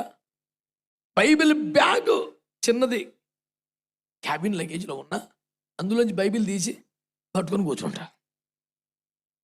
ఎవరో ఒకరు అడుగుతారు, ఏంది ఇది అంటారుగా పెద్దోళ్ళు. యేసుప్రభు మాటలయ్యా, పరిశుద్ధ గ్రంథం. ఆహా అంటే తిట్టినా కొట్టినా ఎటకారమన్నా 2 ముక్కలైతే అనగా ఏం పనిరా నీకు? ప్రచురము చేయుటకు.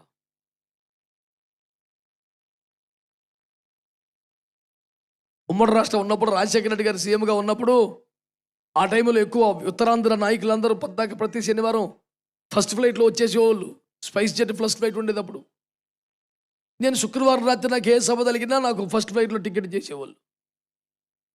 స్పైస్ జెట్లో లెక్క ఏంటంటే అందరికన్నా ముందు వచ్చేసి 500 కట్టేస్తే ప్రీమియర్ సీట్ ఇచ్చేస్తాడు ఫస్ట్ లైన్లో. టికెట్ కొనేదేమో వాళ్ళు, నా ఖర్చు అంత 500గా. ఊరికన్నా ముందు వచ్చేసాను 500 ఇచ్చేసేవాడిని. ఫస్ట్ లైన్లో సీటు కొట్టేసేవాడిని. దర్జా కూర్చున్నాను బైబిల్ పట్టుకొని. సరిగ్గా ఫ్లైట్ టేక్ ఆఫ్ అవుతానగా లాస్ట్ బోర్డింగ్ ఎవరంటే ఎమ్మెల్యేలు మినిస్టర్స్ వచ్చేవాళ్ళు. వాళ్ళందరిది ఫస్ట్ రో. అందులో పిల్లగాడి ఒక్కడే ఏసు రక్తం వేసి రాంగారు లేచిలను పట్టడం, నమస్కారం సార్ అనటం, కూర్చోవటం. సంస్కారం సభ్యత నేర్పారుగా చిన్నప్పటి నుంచి. నమస్తే నమస్తే, కూర్చో చేతులు ఇది ఉండదు. ఎవరు నువ్వు?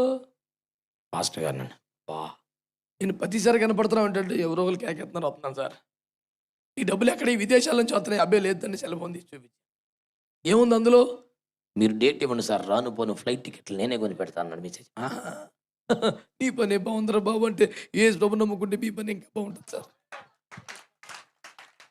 ఇప్పుడు అంతకన్నా నాకేం తెలుసు, పెద్దవాళ్ళకి చెప్తాకి. దేవునికి స్తోత్రం.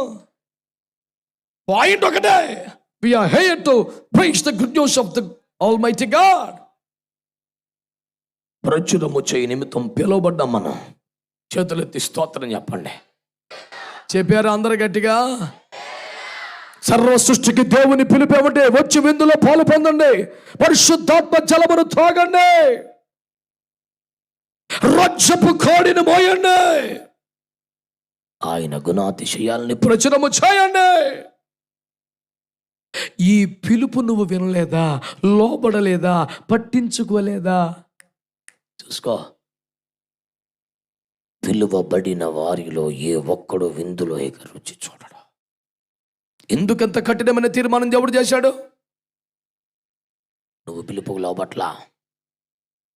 బిడ్డలారా, నేను పెందలక్కడనే లేచి చాలా రాత్రి వరకు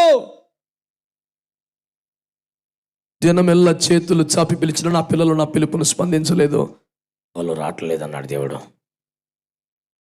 ఈ రాత్రి నీవు కూడా అలాగేనా? దేవుని పిలుపుకు స్పందించడం లేదా? లోబట్టం లేదా? ఇది నాదు కాదులే, నాకు సంబంధం లేదని ముందుకు వెళ్ళిపోతున్నావా? ఈ రాత్రి ప్రభు పిలుస్తున్నాడు.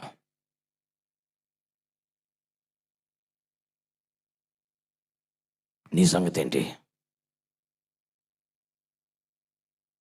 50వ కీర్తన చూడండి ఒకసారి.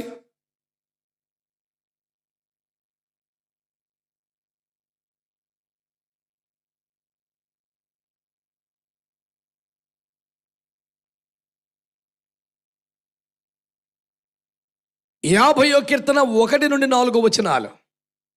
దేవాతి దేవుడైన యెహోవా ఆజ్ఞయించుచున్నాడు. తూర్పు దిక్కు మొదలుకొని పడమటి దిక్కు వరకు భూనివాసులందరినీ రమ్మని ఆయన పిలుచుచున్నాడు. పరిపూర్ణ సౌందర్యము గల సియోనులో నుండి దేవుడు ప్రకాశించుచున్నాడు. మన దేవుడు వేంచేయుచున్నాడు. ఆయన మౌనముగా ఉండడు. ఆయన ముందర అగ్ని మండుచున్నది. ఆయన చుట్టూ ప్రచండ వాయువు విసరుచున్నది. ఆయన తన ప్రజలకు న్యాయము తీర్చుటకై బల్యర్పణ చేత నాతో నిబంధన చేసుకున్న నా భక్తులను నా యొద్దకు సమకూర్చుడని మీది ఆకాశమును భూమిని పిలుచుచున్నాడు. చక్కగా చేతులతో ఒక మంచి స్తోత్రం చెబుదామండి. హల్లెలూయా. ప్రజలారా, దేవుని బిడ్డలారా, శ్రద్ధగా గమనిస్తూ మాటలు వినండి. తూర్పు దిక్కు మొదలుకొని పడమటి రాలా. ఇక చాలే, టైం అయిపోయిందని లాస్ట్లో మరొక పిలుపు పిలిచాడు. ఏంటి తెలుసా? వినండి వినండి. ఈ భూనివాసులలో, ఈ పిలువబడిన వాళ్ళలో కొద్దిమంది ఉన్నారంట. ఎవరల్లో?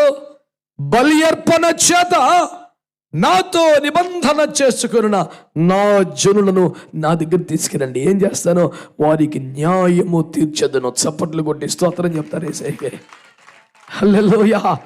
నువ్వు ప్రభువు నమ్ముకున్నందుకే, ప్రభువులో నీకు వచ్చినందుకే, రక్షణ పొందినందుకే, కులము కన్నా, మతము కన్నా, డబ్బు కన్నా, వర్గము కన్నా, రాజకీయముల కన్నా రక్షణ మిన్న దేవుడు ముఖ్యం, పరలోక ముఖ్యం అని సమర్పణలోకి వచ్చినందునే ఆరుడి చేయబడ్డావు, నిందించబడ్డావు, తృణీకరించబడ్డావు, గేలి చేయబడ్డావు, ఎన్నో నష్టాలు చూసావు. ఎన్ని మేలులు కలిగినా, ఎన్ని అద్భుతాలు పొందినా నీ కలిగిన కష్టానికి, నష్టానికి న్యాయం అయితే తీర్చలేదుగా. అందుకే దేవుడు అంటున్నాడు, ఏమని అంటున్నాడు? భూనివాసులను రమ్మని పిలుస్తున్నాను. దేనికి? న్యాయము తీర్చుటకు. ఒకసారి చేతులెత్తి స్తోత్రం చెప్పండి. కొత్త గొప్ప అద్భుతాలు పొందాము, స్వస్థతలు పొందాము, విడుదలలు పొందాము, ఆశీర్వాదాలు పొందాము, ఏదో ఒక మేలు పొందాము, నిజమే. కానీ దైవజనులను అడగండి, వారి ప్రతి కష్టానికి, శ్రమకి, కష్టానికి, నష్టానికి తగిన న్యాయం జరిగిందా ఈ భూమి మీద? రాకడా, యేసు రెండవ రాకడా. వినండి, బలి అర్పణ చేత నాతో నిబంధన చేసుకున్న నా జనులను సమకూర్చండి, ఎందుకంటే నేను వారికి న్యాయము తీర్చబోతున్నాను. చేతులు తీసేయకు స్తోత్రం చెప్పండి బిడ్డలారా. హల్లెలూయా.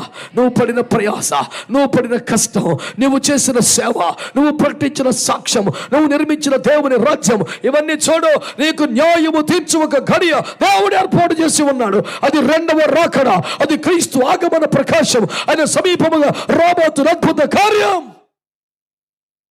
అందరినీ పిలిచాను, భూనివాసులు రాలేదు.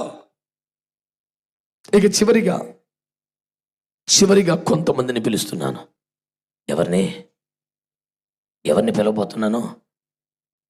నాతో నిబంధన చేసుకొనిన వారిని అనండి. చక్కగా భోంచేయమని పిలిస్తే రాలేదట, దాహం తీర్చుకోమని పిలిస్తే రాలేదట, కాడి మొయ్యటకు రమ్మంటే రాలేదట, ప్రచురము చేయమంటే రాలేదట. ఇంతమంది తృణీకరిస్తూ ఉండగా కొద్ది మంది మాత్రం రావటమే కాదు, దేవునితో నిబంధన కూడా చేశారంట. ఏమని చేశారు నిబంధన? వట్టి మాటలతో, నోటి మాటలతో కాదు, బలి అర్పణ చేత నాతో నిబంధన. తాను వధింపబడి, తాను బలి అర్పణ గావింపబడి, సదా కాలమునకు సరిపడా ఒక్కటే బలిగా శిలువ బలి పీఠం మీద బలైపోయి రక్తమును కార్చి ఆ రక్తముతో నిబంధన చేశాడు. ఇప్పుడు కొంతమంది బిడ్డలట నాతో వాళ్ళు కూడా నిబంధన చేశారు. ఎలా? బలి అర్పణ చేత నాతో నిబంధన చేశారు. ఇప్పుడు యేసు ప్రభు బలిపీఠం మీద తన ప్రాణం పెట్టారు. మనమేం పెట్టాలి? మనం ప్రాణం ఎలాగో పెట్టలేం కనుక నాకు చిన్నప్పటి నుంచి కోడిగుడ్డు, అట్టిపండు పెడతాం అలవాటండి. వీడికి అదే లైన్. ఇప్పటికీ ఒక గుప్పుడు మియ్యం, దాని మీద కోడిగుడ్డు, పక్కన అట్టిపండు, ఇద్దరి పనులు పెట్టుకుని నమ్మకంగా చర్చికి తెస్తాడు. ఇది బలి అర్పణ. అవన్నీ సూచన, అవన్నీ సాదృశ్యం. అయిపోయింది ఆ కోటం. ఏం బలి బట్టి ఏం పెట్టాలా? 51వ కీర్తన 17, విరిగిన మనసు నీకు ఇష్టమైన బలి. విరిగిన మనసు నీకు ఇష్టమైన బలి. హెబ్రీ పత్రిక 13:15, జిహ్వాపలం అనగా స్తుతి యాగమే. రోమపత్రిక 12:1, సజీవ యాగంగా మీ శరీరాలు బలిపీఠం మీద పెట్టు. స్తోత్రం చెప్పరే. హల్లెలూయా. ఏమంటుంది దేవుని వాక్యంలో? బలి అర్పణ చేత నాతో నిబంధన చేసిన ప్రజలు కొంతమంది నాకు ఉన్నారయ్యా, వాళ్ళని పోగేసుకురండి, వాళ్ళని తీసుకురండి, నేను వారికి న్యాయం చేయబోతున్నాను.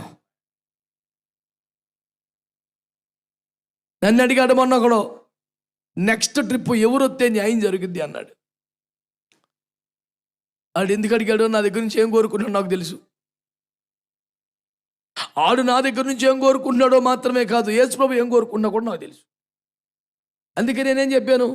ఖచ్చితంగా యేసుప్రభు త్వరలో రాబోతున్నాను అని చెప్పాను. అదేంది అన్నాడు, న్యాయం జరిగేది అప్పుడే లేని చెప్పాను. అదేంది అన్నాడు, 50 ఎక్కింది చదువు, బైబిల్ చదవకుండా నా ముఖం చూస్తాను, పద్దాక న్యూస్ పేపర్ చదివి. నువ్వు పాస్టర్ గారు అయినందుకు బైబిల్ చదివాం, అప్పుడప్పుడు బైబిల్ చదవాలి. దరిద్రానికి మేమైతే రోజు చదువుకుంటున్నాం. భూనివాసులందరినీ పిలిచాను, రాలేదు. బలి అర్పణ చేత నాతో నిబంధన చేసుకున్న వారికి న్యాయము తీర్చబోతున్నాను, వారందరినీ తీసుకురమని దేవుడు మాట్లాడుతున్నాడు. ఇక్కడ ఎవరొత్తారు? బైబిల్ ఏముంది? పైనుండి అనుగ్రహించబడితే తప్ప ఎవరికి ఏ అధికారం? ఎవరు వచ్చినా దేవుని చిత్తం అనుకుంటున్నాం, ఎవరు వచ్చినా అందరి కోసం ప్రార్థన చేస్తున్నాం. కానీ అందరికన్నా ఎక్కువగా ప్రార్థన చేసేది ఆమేన్ ప్రభునేసు, నువ్వు తొందరగా వచ్చే బాబయ్య. ఇది ఒకటే పర్మనెంట్ ప్రేయరు, దేవునికి స్తోత్రం. ఇది ఎలక్షన్ వచ్చినప్పుడు కాదు, 24/7 చేసే ప్రార్థన ఇది. ఆమేన్ ప్రభునేసు, త్వరగా రమ్ము. స్తోత్రం చెప్పొచ్చుగా. నెక్స్ట్ ఎవరు వస్తారు? యేసు ప్రభు తప్ప.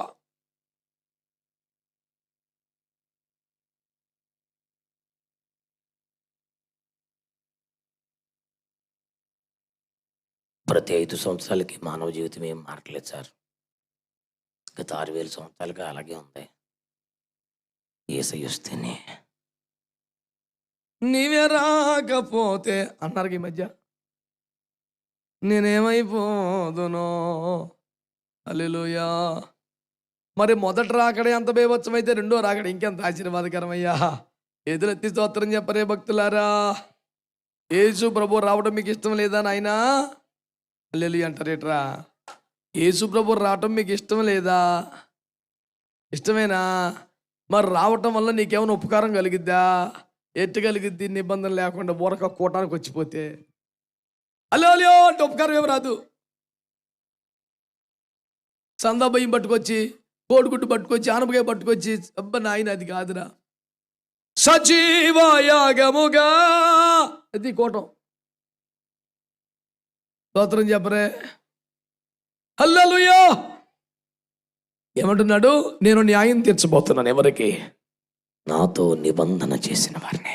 నిబంధన ఎట చేయాలి? జెండా కింద ప్రమాణం చేసేస్తాను, యేసు రక్తమే సిలువ జెండా. హల్లెలూయా. సాల్దో. బలి అర్పణ చేత నిబంధన చేయాలి. With sacrifice on the altar. బలిపీఠం మీద ఏదో ఒక సమర్పణ చేయి. ఏం సమర్పణ పెట్టాలి? ఆదికాండం 22 ప్రకారం నీకు ఇష్టమైన దాన్ని అక్కడ పెట్టు. నువ్వు ప్రేమించేదాన్ని పెట్టు. అబ్రహాము సమర్పణ అనండి గట్టిగా. ఏంటి అబ్రహాము సమర్పణ? ప్రేమించేదాన్ని పెట్టడం. మోషే సమర్పణ ఏంటది? అల్పకాల పాప భోగం అనుభవించుట కంటే దేవుని ప్రజలతో శ్రమ. అబ్రహాము తను ప్రేమించేదాన్ని పెట్టాడు. మోషే సుఖభోగములను పెట్టాడు. ఎలీషా జీవనోపాధిని పెట్టాడు. అపోస్తలులు తమ ప్రాణాలే పెట్టారు. ఎక్కడ? బలిపీఠం మీద. ఎందుకు? దేవునితో నిబంధన చేయడానికి. చేతులెత్తి స్తోత్రం చెప్పరే. హల్లెలూయా. ప్రభునందు మిక్కిలి ప్రియమైన దేవుని ప్రజలారా, శ్రద్ధగా ఈ మాటలు ఆలకించండి. ఎన్నో పిలుపులు తృణీకరించా. వాళ్ళందరికీ దేవుని విందులో చోటు లేదు. చివరికి ఒక్క పిలుపు వినబడుతుంది. మీలో ఎవరైనా నా పిలుపుకు లోబడి కులము, మతము, ధనము, లోకము, ధనమోసము, వ్యామోహము, పాపము అన్నీ వ్యర్థమని పక్కన పెట్టి నా పిలుపు నందుకుని రక్షణ విందులో పాలు పొంది ఆత్మ జలమును త్రాగి నాతో నిబంధన చేస్తే వారికి న్యాయం తీర్చడానికి నేను రెండవసారి త్వరగా రాబోతున్నాను. నాతో ఎవరైతే నమ్మిన వాళ్ళందరూ, చర్చికి వచ్చిన వాళ్ళందరూ, సందాలు ఇచ్చిన వాళ్ళందరూ, ఇలా ప్రసంగాలు చేసిన వాళ్ళందరూ వెళ్ళరా. ఎవరికి దేవునితో ఒక నిబంధన సంబంధం ఉందో, those who have a covenant relation with Jesus Christ, వారికే. ఎవరికి యేసుతో ఒక నిబంధన సంబంధం ఉందో వాళ్ళే. ఈ రాత్రి దేవుని మాట నీకు వినబడుతుందా? ఆరంభము నుండి అలవాటైనట్టుగా దేవుని పిలుపును తృణీకరిస్తున్నావా? పక్కన పెడుతున్నావా? ఇప్పటికైనా రక్షణ అని విందులోకి రా. ఇప్పటికైనా పరిశుద్ధాత్మ అని జలమును త్రాగు. ఇప్పటికైనా దేవుని రాజ్యం అనే కాడిమోయి, ఎప్పటికైనా ఆయన గుణాతిశయములు ప్రచురము చేసే బాధ్యతను తెచ్చుకోబుదా మీదకి. అప్పుడు ఆయనతో నిబంధన చేసి ఒక సమర్పణలోకి రా. నీకు న్యాయం చేయడానికి యేసు రాబోతున్నాడు. ఎందరో పిలుపులు కోల్పోయారు. ఎందరో నష్టపోయారు. ఒక నిబంధనతో ముందుకు రాగలిగితేనే, ఒక అగ్రిమెంట్లోకి రాగలిగితేనే ఈ రాత్రి నిలబడతా. ఇదిగో దేవుని వాక్యం. నువ్వు ఎవరెవరికో చెయ్యేసి ఏమేం మాటలు ఇచ్చావో, ఈ రాత్రి యేసయ్యతో ఒక నిబంధన చేయగలవా? ప్రభువా, నీ కొరకు బ్రతుకుతాను. ప్రభువా, నువ్వు దుఃఖపడి అవమానపడే బ్రతుకను. ప్రభువా, నీ పిలుపు నిర్లక్ష్యం చేయను. ప్రభువా, నీ కాడి మోస్తాను. ప్రభువా, నీతో నిబంధన చేస్తాను. ఎంతమంది మీరు అబ్రహాములాగా మీరు ప్రేమించేదేదైనా ఒకటి బలిపీఠం మీద పెడతారు ఈ పూట? మోషేలాగా సుఖభోగాలు బలిపీఠం పెడతారా? ఎలీషాలాగా ఆధారభూతమైన దాన్ని కూడా దేవుని కొరకు ముందుకు పెట్టగలరా? ఈ రాత్రి దేవుని వాక్యం, ఒక నిబంధనతో ప్రభు దగ్గరికి రాగలిగితే నీకు న్యాయం చేయడానికి యేసు రాబోతున్నాడు. నీ కొరికే ఈ పిలుపు రాబోతుంది. ఎంతమంది ఇష్టపడతారో తలలో ఉంచుకోండి, మూసుకోండి, ప్రార్థన చేద్దాం.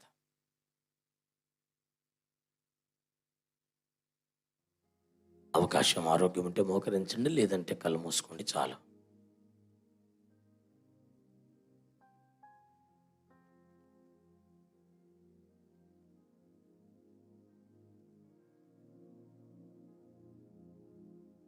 తలల వంచి కళ్ళు మూసుకొని మనందరము కొద్దిసేపు అయినా ప్రార్థన చేద్దామా?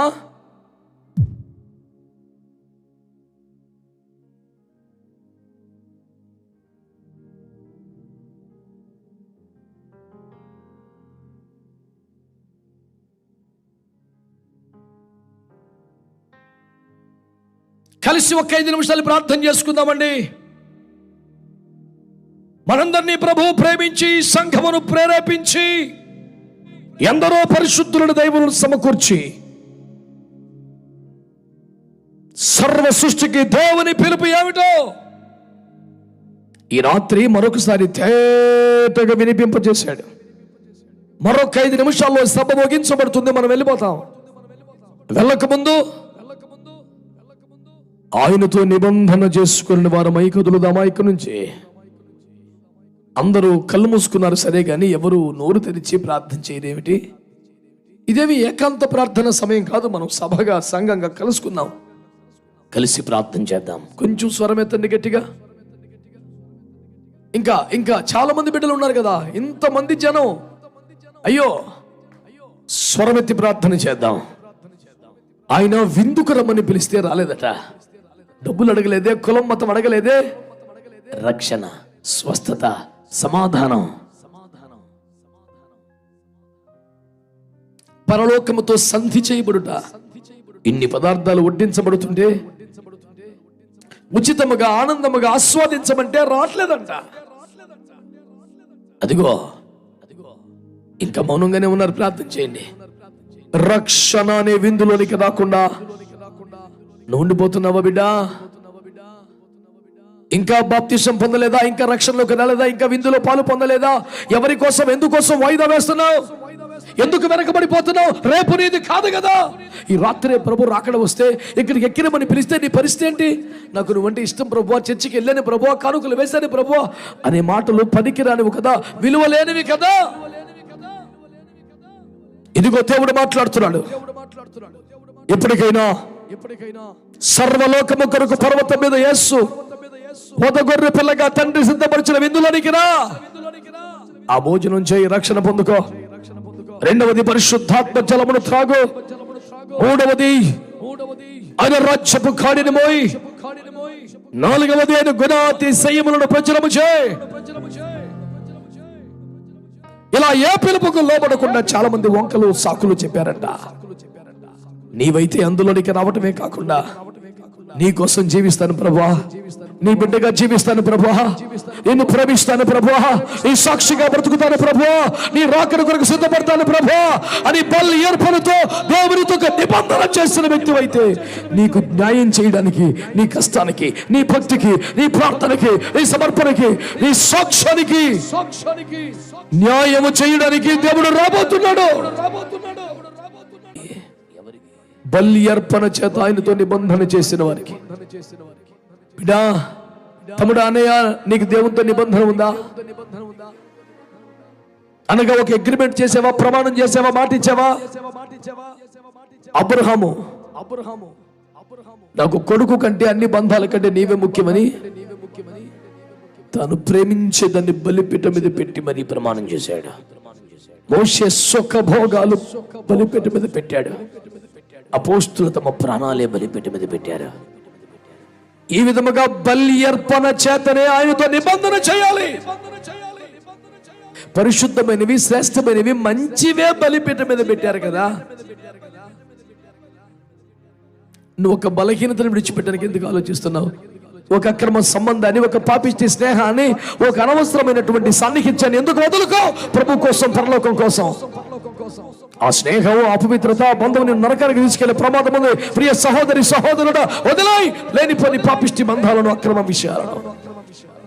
బలి అర్పణ చేత దేవునితో ఒక నిబంధనలోకి రా. నీకు న్యాయం చేయటకు యేసు రాబోతున్నాడు. ఎంతమంది ఒక తీర్మానం చేసుకుంటున్నారు ఈ రాత్రి?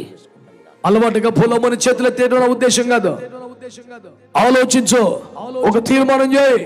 ఇంకా బాప్తిసం పొందలేదా? అయితే ఈ రాత్రి తీర్మానం చేయి. ఇంకా సజీవ యాజ్ఞ సమర్పణలోకి రాలేదా? ఈ రాత్రి తీర్మానం చేయి. బలి అర్పణ చేత ఆయనతో నిబంధన చేయి. అలాంటి నిబంధనలోనికి ఎవరైనా వస్తే వారు మీ కుడి చేయి పైకెత్తి ఈ ప్రార్థనలు ఏకీపించండి. దేవుడు మీ ప్రార్థనలు ఆలకిస్తాడు. మీ పక్షంగా దైవజనుడు చేసే ప్రార్థన ఆలకిస్తాడు. నిశ్చయంగా నీకు ఒక కార్యం చేస్తాడు. అలవాటుగా చేతులెత్తే వాళ్ళు వద్దని నేను చెప్తున్నాను. నీకు అర్థమైతే, నీకు ఒక తీర్మానం నిజంగా కలిగితే, అవును నేను ఒక తీర్మానం చేసుకున్నాను, ప్రభు కొరకు జీవించాలి, బలి అర్పణతో అయితే నిబంధన చేయాలి, రాకల్లో ఎత్తబడే గుంపులను ఉండాలి, న్యాయము పొందగలిగిన ఆ కరుణ నేను పొందాలి అనే ఆశ, సమర్పణ కలిగి